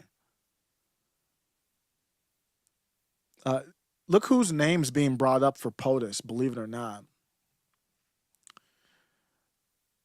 The new book, Serenity in the Storm, Outnumbered co-host Kayleigh McEnany is with us, along with former Arkansas Governor Mike Huckabee is with us. Thank you both. Kayleigh, start with you. And, well, he's obviously not prepared to run. The fact that the Democrats are now considering, well, maybe we should go back to Al Gore or Hillary Clinton, that seems like a... I want to go... What did you say? Al Gore? To Al Gore or Hillary Clinton, now considering, well, maybe we should go back to Al Gore or Hillary Clinton. How deep is the bench in the Democratic Party? The fact that the Democrats are now considering, well, maybe we should go back to Al Gore or Hillary Clinton, that seems like a sign of desperation to me. And all I see in the Republican Party, you know, from Trump on down, is a deep, solid bench of really strong America first, make America great again, conservatives that would do a great job in an administration. Sure, it tells you a lot. Al Gore, Hillary Clinton, that's what we call reruns. It didn't work the first time. They're rerunning it. It's not going to work this time. So let me tell you what it really is about. It's the same thing as the race-swapped April. Nobody in the Democratic who is a pro-Democratic Party establishment shill wants Al Gore or Hillary C. to run. What the Democrat Party does is tell you, we will tell you who's going to run. You don't get to choose. It's not physical abuse, but it's the same thing that Eric July talked about. Basically, we'll whoop your ass now so we don't have to whoop your ass later. We control you. Al Gore, if it's Al Gore, they're like, if it's Al Gore, it'll be Al Gore. We'll tell you. In order to prevent us from whooping your ass in the future, we have to whoop your ass right now. This is psychopathic behavior. If you bring back Al Gore and Hillary C. and try to sell them to us, that's what they're doing in a political sense. There's a robust bench, to your point, on the side of the Republican Party. But Joe Biden, I mean, he's going to be coordinated. That's what's going to happen. He's not going to have a meaningful primary challenge. Marianne Williamson, we all remember her, not going to work out there. But what I remember is being on Air Force One, taking off with President Trump. He would be setting off for 5 rallies. I could barely keep up with the man. And then you would see Joe Biden's team calling a lid at like 9:33 a.m., calling a lid, meaning no more events for the day. He was able to sleep his way through the 2020 campaign. Why wouldn't he be able to do that again? I see no reason why he wouldn't be able to do that again. Thanks to COVID-19. He cannot do that this time. And I've read reporting that his allies and those who are supporting him are counting on the fact that they believe that President Trump will be the nominee, will pick a fight with the Presidential Debate Commission, and therefore Joe Biden will not have to debate. Good luck with that, because yeah, they probably won't debate this time. We're too divided as a country. What's the point of a debate? Trump trounced Joe Biden in a debate last. Let me go to this Fox News article. The headline is, Dems looking beyond Biden could urge past superstars like Hillary C. Al Gore for 2024 ticket. Here's the Democratic leader superstars. They're publicly rallying behind Brandon for their guy, but they're kind of like, I don't know. This is through a political article. Biden faces doubt from some high-level Democrats who may only support the president because they fear Don Dada, but they're kind of worried about what's in the best interest of the country. Is it in the best interest to have an 82-year-old start a second term, but they fear the alternative, and obviously they don't have any respect for one Kamala Harris. And they're just throwing names out there, trying to see what sticks to the wall at this point. You know, Gavin Newsom's been out there, and some people are saying, here's the former first lady. I was going to say a different first name. Let me not do that. Well, I can do this. I will call her Michael. So I think it'll be safe if I just say former First Lady Michael's name was floating out there. She might have the balls to do it. She's the one with the cojones to do it. She has the right equipment probably to run for president. I need to have that Joan Rivers clip locked and loaded. But Al Gore, they're still throwing out this guy who in the 90s, while I was watching Teenage Mutant Ninja Turtles, he was on TV trying to sell this. Regional problems like acid rain. Now we've got a whole new category of global or strategic problems, which include the hole in the ozone layer, which now could appear above the United States, global climate change, the destruction of the rainforest at a rate that means they'll be totally gone in another few decades unless we stop, the pollution of the oceans and the atmosphere, and the like. These represent brand new challenges that call for a new kind of response. Rush, I've listened to you many afternoons, as you know, and you tend to, I don't want to say you dismiss all of these issues, but at least you dismiss them as having been proven beyond a shadow of a doubt. The late, great Rush Limbaugh. Absolutely. I don't think that there's anything conclusive about what Senator Gore said, with all due respect. I think, for example, there is no ozone hole over the United States. If we want to get into detailed discussion of ozone depletion, we can, but I think, Ted, that there is not a crisis. See, this is the problem I have. I don't think the Earth is fragile. I don't think the ecology is fragilely balanced. And I think that the doomsday industry that is typified by members of the Hollywood acting community who say we've only got 10 years left to save our planet, we've got to act now. There's no way, if what these people say is true, that we can solve these problems in 10 years anyway. It's budget time in Washington. NASA's being cut. And I think that this fright and doom scenario is designed to frighten people. Everything in this country today seems to be a crisis. We can't do anything without it being having to face it as a crisis. We don't have any time to think about it. There are as many scientists, maybe even more, on the opposite side of all of these doomsday predictions. And I think that that's they need to be listened to. Yeah, oh, yes, there are. That's not true. If I can jump in there, Ted, where the ozone hole is concerned, for example, the linkage between these chemicals, chloroform. Man, it's crazy how civilized we were back in the day. Look how civilized that was. We wouldn't even see a conversation like that. Where do you see a conversation like this? Rush Limbaugh versus Al Gore, and they're not yelling and interrupting each other. Fluorocarbon and the ozone hole is established. There may be 1/100th of 1% of the scientific community that disputes it. Oh, no. It's far more than that. Ted, that the environmental movement, as fueled by the militants who lead it, I think is the new home of socialism. The ozone hole is threatening to open up above North. Rush Limbaugh was ahead of his time. And when he passed away, the last public appearance he had was with Charlie Kirk, I believe, at a college. And one of the last things he said publicly was the importance of fighting the climate religion. Believe it or not. The ozone hole is threatening to open up above North America, above Kennebunkport. He's a used car salesman, Al Gore, right here. You see it in his face. This is from 92. Shout out to Maze. Maze is so dope. Found this video footage, he tagged it here. And Al Gore still trying to grift it. I mean, if you're gonna use the word grift, give him the grifties. If he runs for president in 2024, if he wins the primary, he should be automatically the winner of the grifties from the Hoteps. Let me know what you think. This is a off the topic clip here. I'm going to take a hard turn. I thought this clip was hilarious. This is a clip of Wendy Williams going heads up with Omarosa. I don't know what the year is. The footage is so bad, it feels like it was from the 80s, but obviously it wasn't. But this is from the before times for sure, where you would have Omarosa, who was known as Trump, fell out with Trump, but, known as some type of alternative black person. Listen to the shade here between Wendy Williams and Omarosa on TV. Yeah. Now, did you have a nose job? No.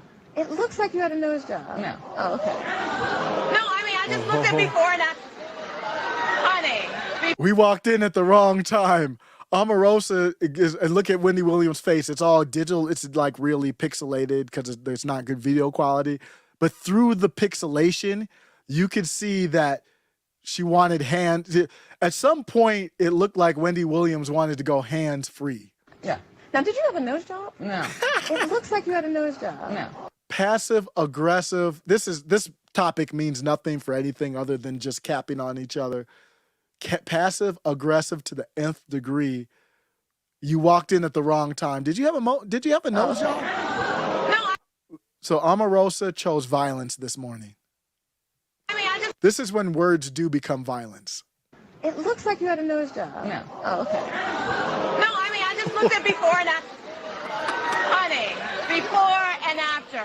Before and after pictures. But if I can suggest, because the only thing that I've had done to my face is a little Botox, I would suggest for you some Restylane. The lines stay. They say good black don't crack. She's cracking. And I would suggest a wig that doesn't sit off my head 3 inches. That would be my suggestion.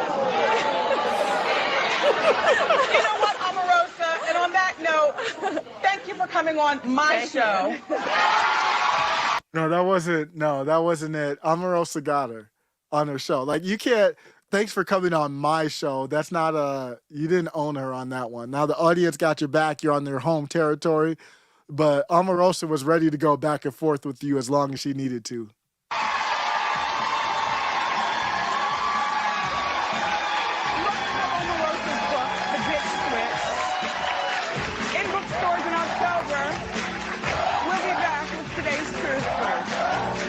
It's a stupid clip, but I want to see it one more time without me interrupting it. This is so good.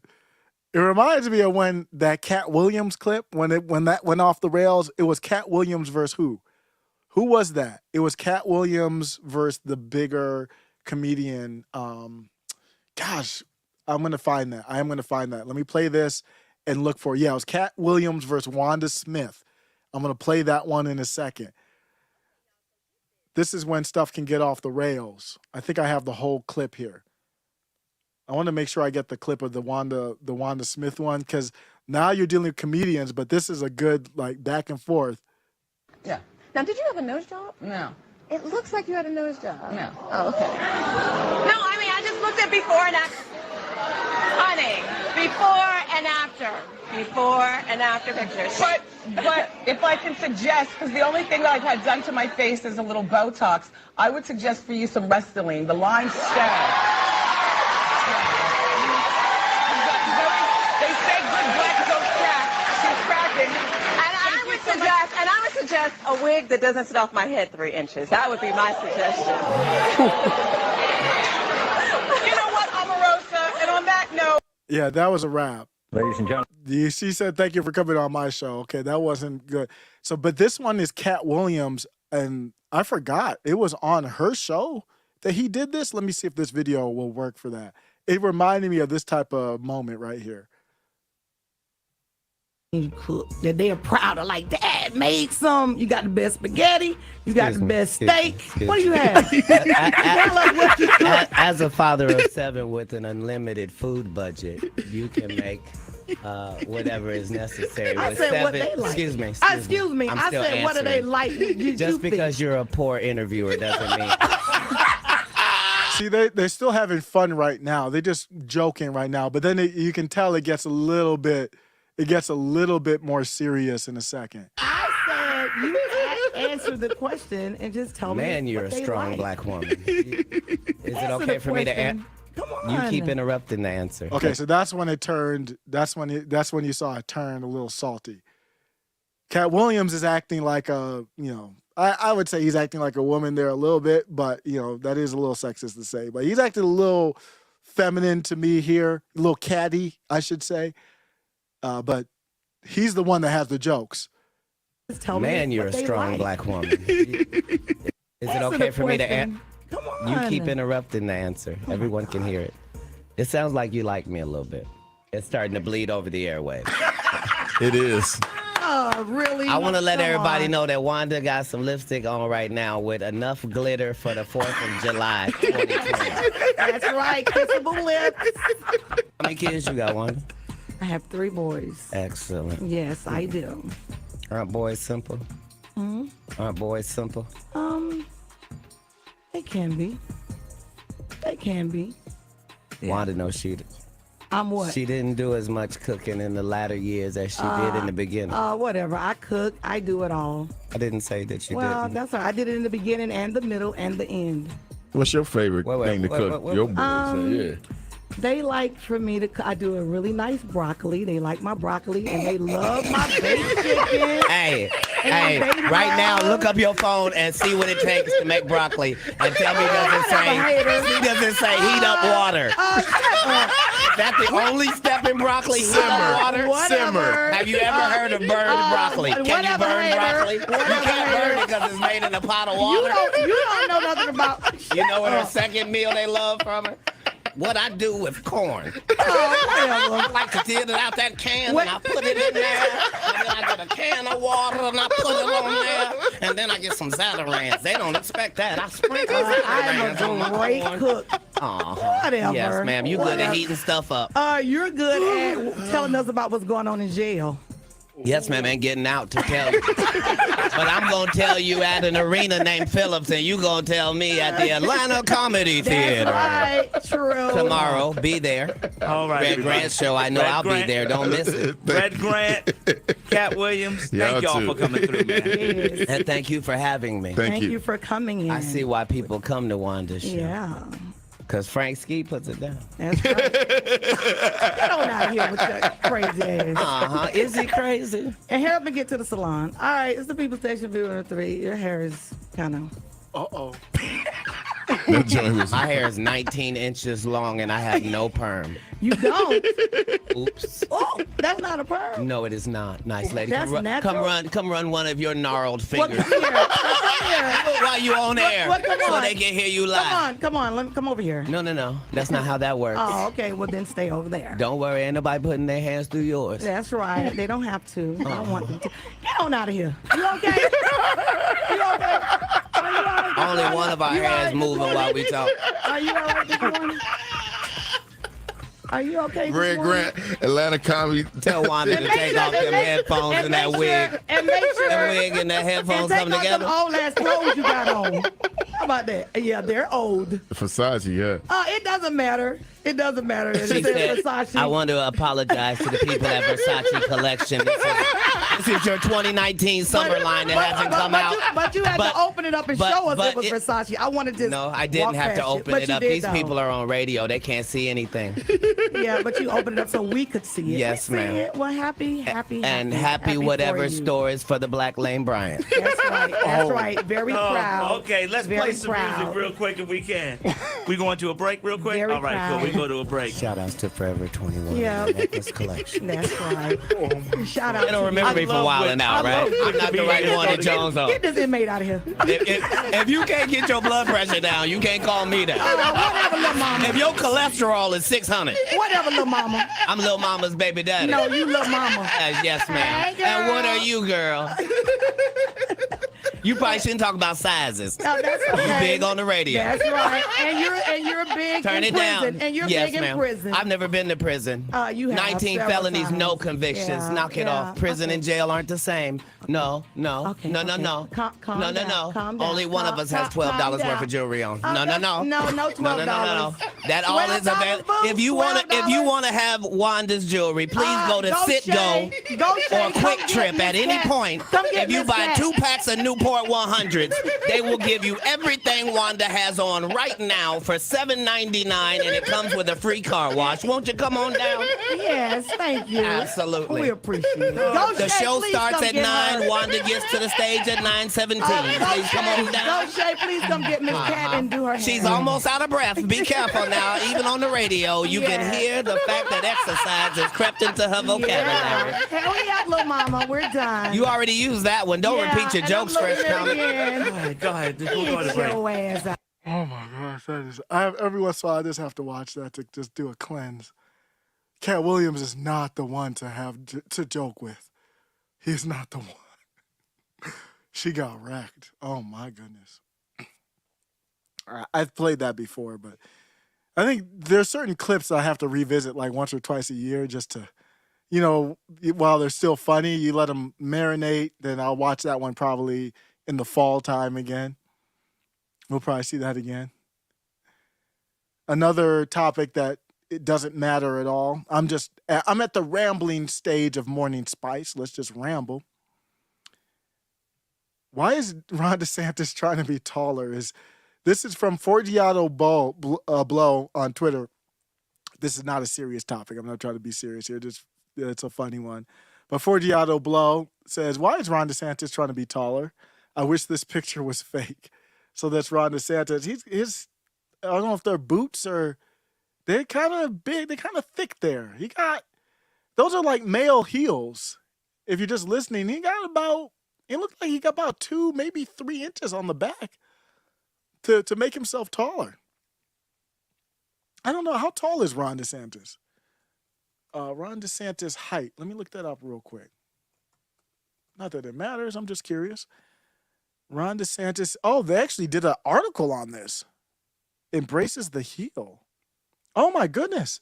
I just Googled this. I didn't know there was an article on it. Maybe that's where Forgiato Blow got it from.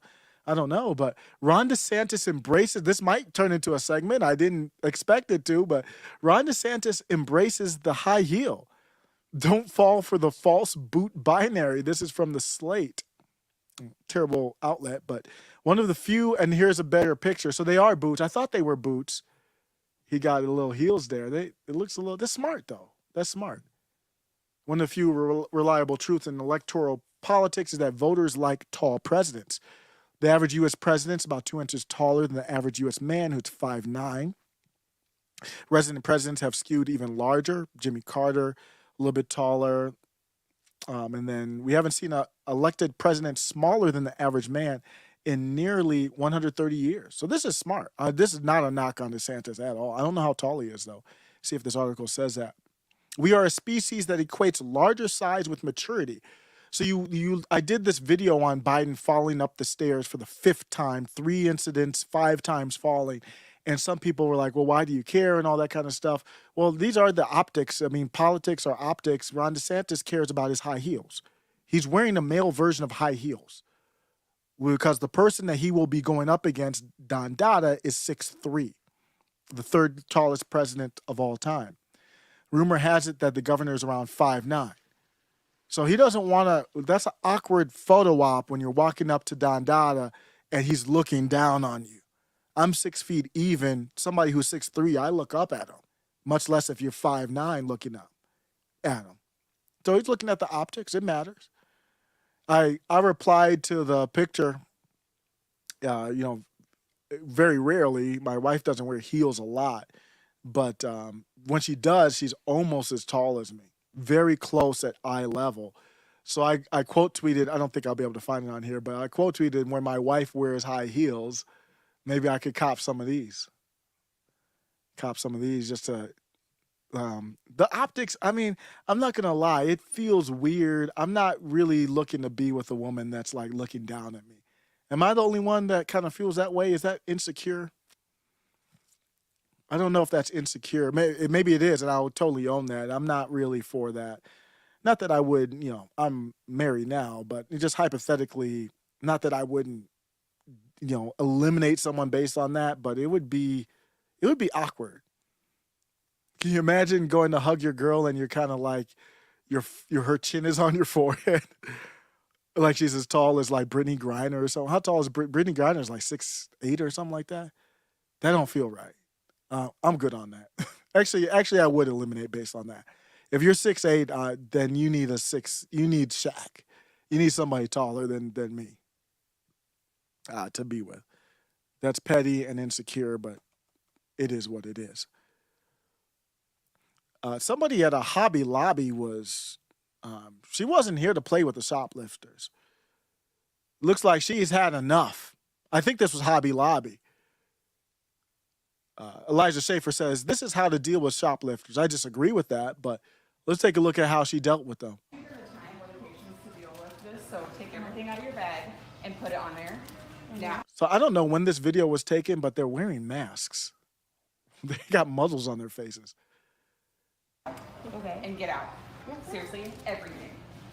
Calm down. Don't tell me to calm down. Do you have anything in your bag? What bag? In your purse? You have nothing? Do not have nothing. Like those kinds of things? You don't have anything.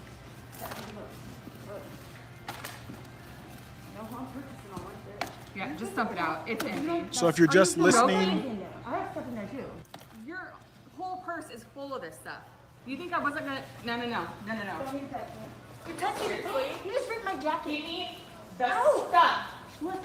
Oh my God, get off me. You're Here. You're assaulting me. Hey, you're assaulting her. you can tell, you look at the calf muscles. I got to work on my calves more. Her calf muscles are bigger than mine. So this woman who's working at it, looks like a Hobby Lobby, I think that's what it was, is hemming up like somebody's clearly stealing a lot of stuff. Man, this thing is everywhere. This is not just San Francisco or Portland. I went home to Cleveland. My brother was telling me he was at a Best Buy. He literally saw people just walking out with stuff. I went to Kohl's the other day. I was looking at some cheap Bluetooth headphones to work out because I forgot my headphones. See if we could find one for for $10 or something like that. They had some for $10. They're locked up. That's not what I grew up with normally. Until the last couple of years, you might see it. So it's locked up, and I'm like, I can't get it, and there's no button to get anybody for help, and I just walk out. I'm like, damn, it wasn't meant to be. I actually had a better workout. Didn't use the phone, didn't do Twitter, and I worked out probably twice as fast. But my point is, stuff is being locked up. I've seen on Nextdoor people in my neighborhood saying they went to a grocery store, someone went to the self-checkout, rung everything up, then when it said pay, just bagged and left. And then the workers were like, what do you want me to do? And I agree with them. What do you want them to do? It's not worth it. So I don't condone what this woman is doing. Do you, whatever you feel is right, but I don't condone this. I wouldn't want my family members. I wouldn't want, if my wife worked retail, I'd be like, don't do anything like this. You're going to risk your life over some like needles and thread or whatever you go to Hobby Lobby for. But she has the calf muscles. She's not afraid. She's taller, and she's not here for these games. Don't take me. You call him Stop. John. Ow. Call him right now. Call him right now. Oh my God, you hit my bag. Hey! Stop. Get out. Oh, don't hurt me. Get out. Please don't hurt me. Please don't hurt me. I'll pour it out. Please stop hurting me. Call the police. Please don't hurt me. Instead of recording me, call the police. I'll pour it out. Please, you ripped my jacket. I'll pour it out. Dump it out right now. I will. I'm not letting go. I will pour it out. I'm not letting go. Dump it out. Stop hurting me. I'm dumping it out. Can I get my cup? Oh my God, what are you doing? Pick up what's yours and leave. Out of her purse is just like half the Hobby Lobby store of little trinkets and stuff. Yeah, I know that, but Yeah. I think that, but you don't have to Lesson hurt me. learned, right? Probably not. Lesson learned. Let's call him, Pops. Call him. Call him now. Seriously. Yeah, call him. Call 911. She just assaulted me. Yeah, go ahead and shot. You assaulted me. The shoplifter is complaining the store employee of assaulting her because she grabbed her purse and said, don't go anywhere with our stuff. Okay. That's fine. Good luck with that.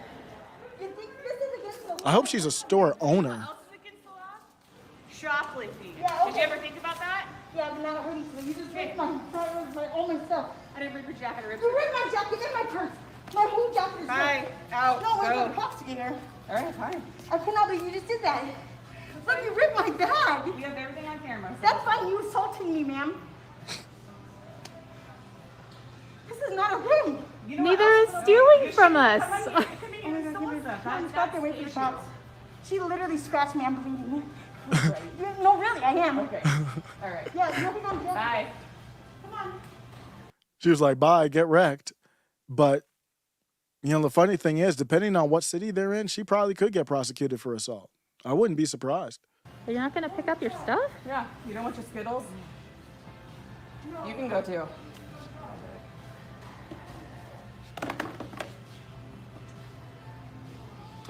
Video has 6 million views. No, it's fine. I didn't see you conceal anything. I believe this is the same woman in a different video here. Okay, you can leave this in here if you're going to pay for all this. I have you on camera. Put it down. Sure. Yeah, you're not going to get another card. I can guarantee you, you're not going to get it. Put it down. Let me see inside your bag for you. Hello.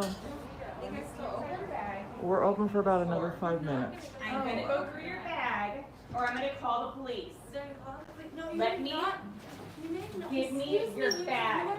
Are you kidding me right now? Open your bag. I will. Get off of me, please. Open your bag. I'm opening it. If you'll get off of me, please. This is all ours. Take it off. Get off of me, please. Take it off.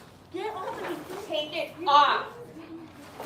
You can't just steal my stuff. Bye. Get out. Go. Get out. Not all yours. Those are ours. Are you kidding me? Oh, sorry. Bye.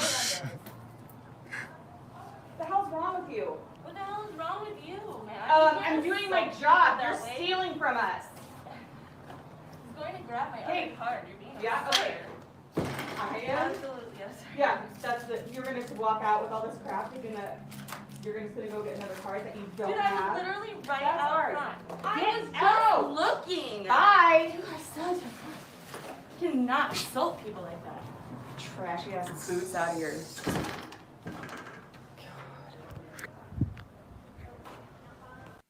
And my takeaway from this is, at some point, if law enforcement doesn't do what they need to do, from prosecutors to everybody involved in that process, and something to curtail and stop this from happening, then it will happen more and more and more, and people will take matters into their own hands. So it would behoove everyone to get a hold of this. I'm seeing it in my area now. I haven't seen it personally, but I'm seeing more stuff caged up, locked up, and seeing it anecdotally from other people, hearing about it. And I don't live in, it's just coming out to the suburbs, and there's going to be a clash. People are going to get their own private security, and private security is going to be a lot more harsh than that worker is. So we'll see what happens there. This is a story that's really blown up. Attorney among 23 charged with domestic issues, and that's the T word, bringing terror to people in Atlanta Cop City attack. I have some footage that I just saw this morning that is disturbing to see.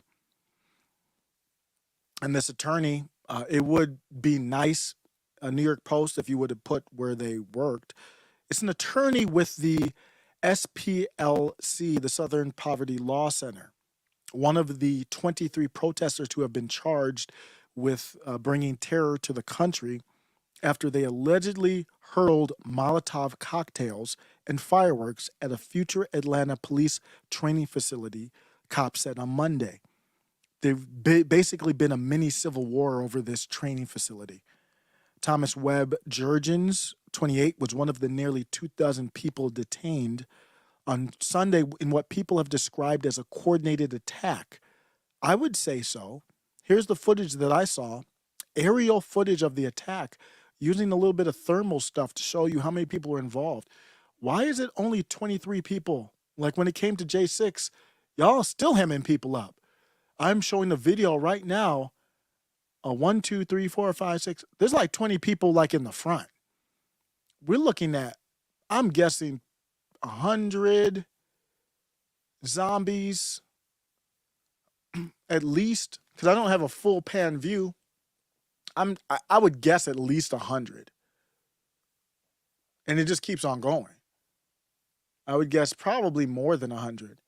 And they're showing them in the site And this video has them. Obviously, it's coordinated. Obviously, this T group exists. Obviously, they're a domestic problem in our country. There's no question about that. And obviously, they're coordinated. Where are they getting the money to coordinate? Where are they getting the money to travel? Who's giving them the money? All that same energy under J6 should be applied to these people. And then now we have a direct connection between the T group and the SPLC. The SPLC is the same group that FEBI uses to justify targeting other people.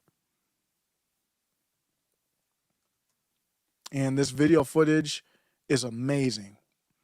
They're just on the site. They're doing all their damage. They're taking over. What, the cops didn't know this was going to happen? They didn't know what was going on? It just feels weird. It's a lot of them. This is a civil conflict happening. So the civil conflict has probably already popped off. Luckily, it's kind of contained. It's not everywhere in the country. There's no Mason-Dixon line. That's a physical line. It's a philosophical line. But the confrontation has popped off. And that's what we're seeing. So that's what I wanted to talk about with that story. There's more to it, but that's the gist of it. Crazy stuff. Another reason to want to know why the algorithm is private. University of Massachusetts sounds an alarm on TikTok. There's a drinking trend on TikTok after nearly 30 Being in the Marine Corps, it's a very 30 students were taken to the hospital. There is this drinking trend, B-O-R-G, Borgs, and people are following it. I think you ultimately have to take responsibility for your own life. But from the standpoint of algorithm, what type of algorithm responsibility? This is not, Section 230 is not supposed to be, in my opinion, there's no way it should. I still have to reread it and what does it actually do? But there's no way that we should have a law that protects a company that promotes certain things like this. Should they be found guilty in a court of law? I don't know, but they should be able to be sued and let the court figure it out. University of Massachusetts is saying that students were observed Saturday carrying jugs with a mixture of these different things. I don't want to spell out what it is because I don't want to promote. I'm not down with whatever that is. If you want to do that, go on your own. Reports say 28 ambulances were summoned to off-campus parties. There were so many calls for ambulances for student alcohol intoxication that neighboring agencies stepped in to help. I'm hoping to build the base right now for my children to be able to navigate this life, and you got to have fun. I used to drink basically rubbing alcohol. I think it was Bacardi 151 is what we used to drink when we really wanted to get messed up real quickly, and it literally tasted like rubbing, what I would think rubbing alcohol would taste like. But there's always a limit, and hopefully my kids will stay. The algorithm's only getting powerful, only more powerful. And on top of that, with Chat GPT, you almost can, and you can kind of use the API on that now. That was a news story that came out. You can almost have your own algorithm. Like I could put an algorithm on middlemaga.com to do whatever and say, hey, here's the chat. You want to ask a question, or you can almost kind of do your own thing now. Very powerful. Poison Control says that this concoction has been praised by some as this concoction here, which is a closed container carried around by individual students at parties, has been praised by some as avoiding the spread of infectious disease as well as reducing drink spilling.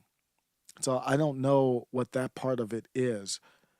Let me continue and see. Because the trend involves customizing the drink with electrolytes, some believe it reduces hangovers. Okay.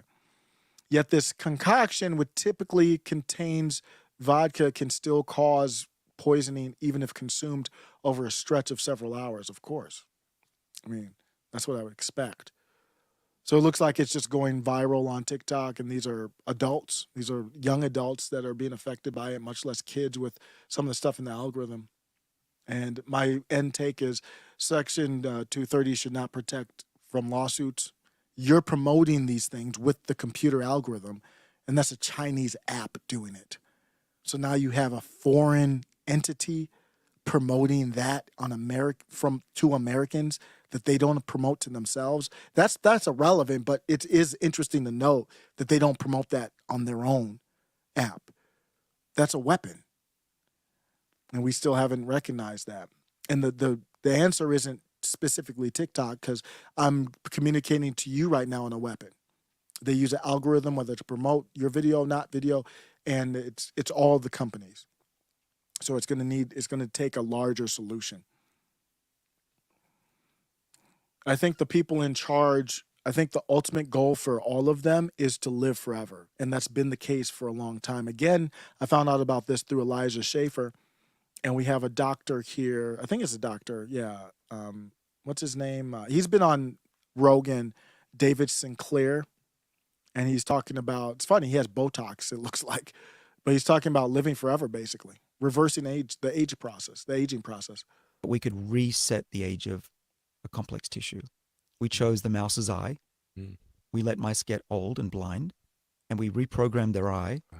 And we turned the age back 80%, and they were able to see again. And so what we're talking about is having found that there's a reset switch in the body to be young again. And the information in the body to be young is still there.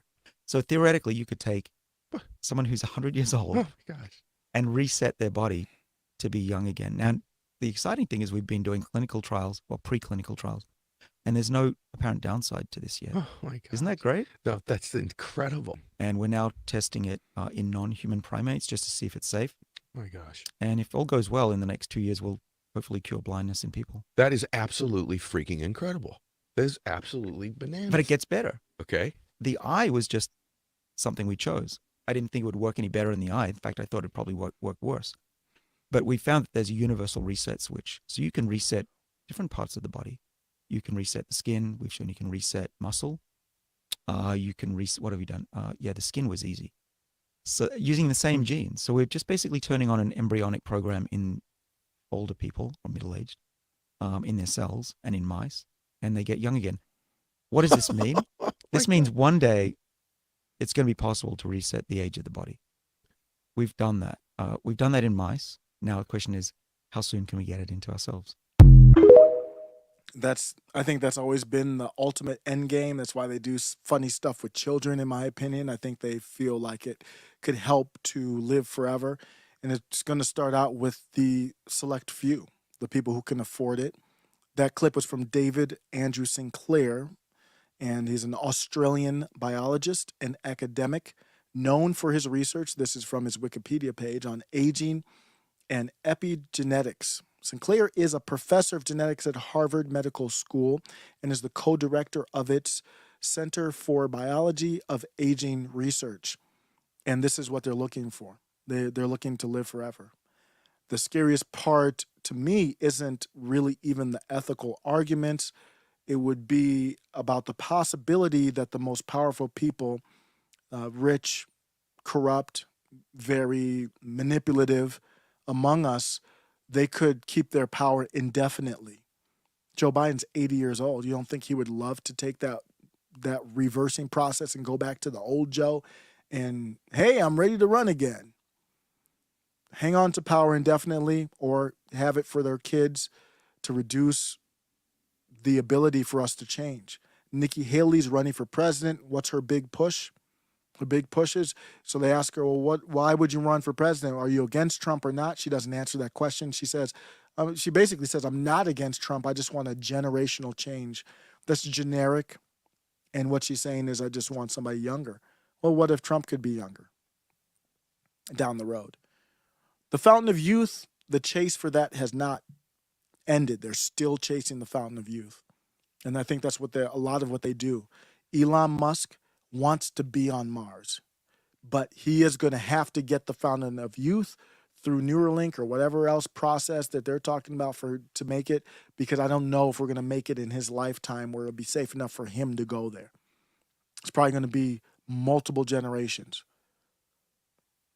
I'm going to end with this. This is just a cute thread, just kind of like a cleansing thread on Twitter from the Psych Wizard.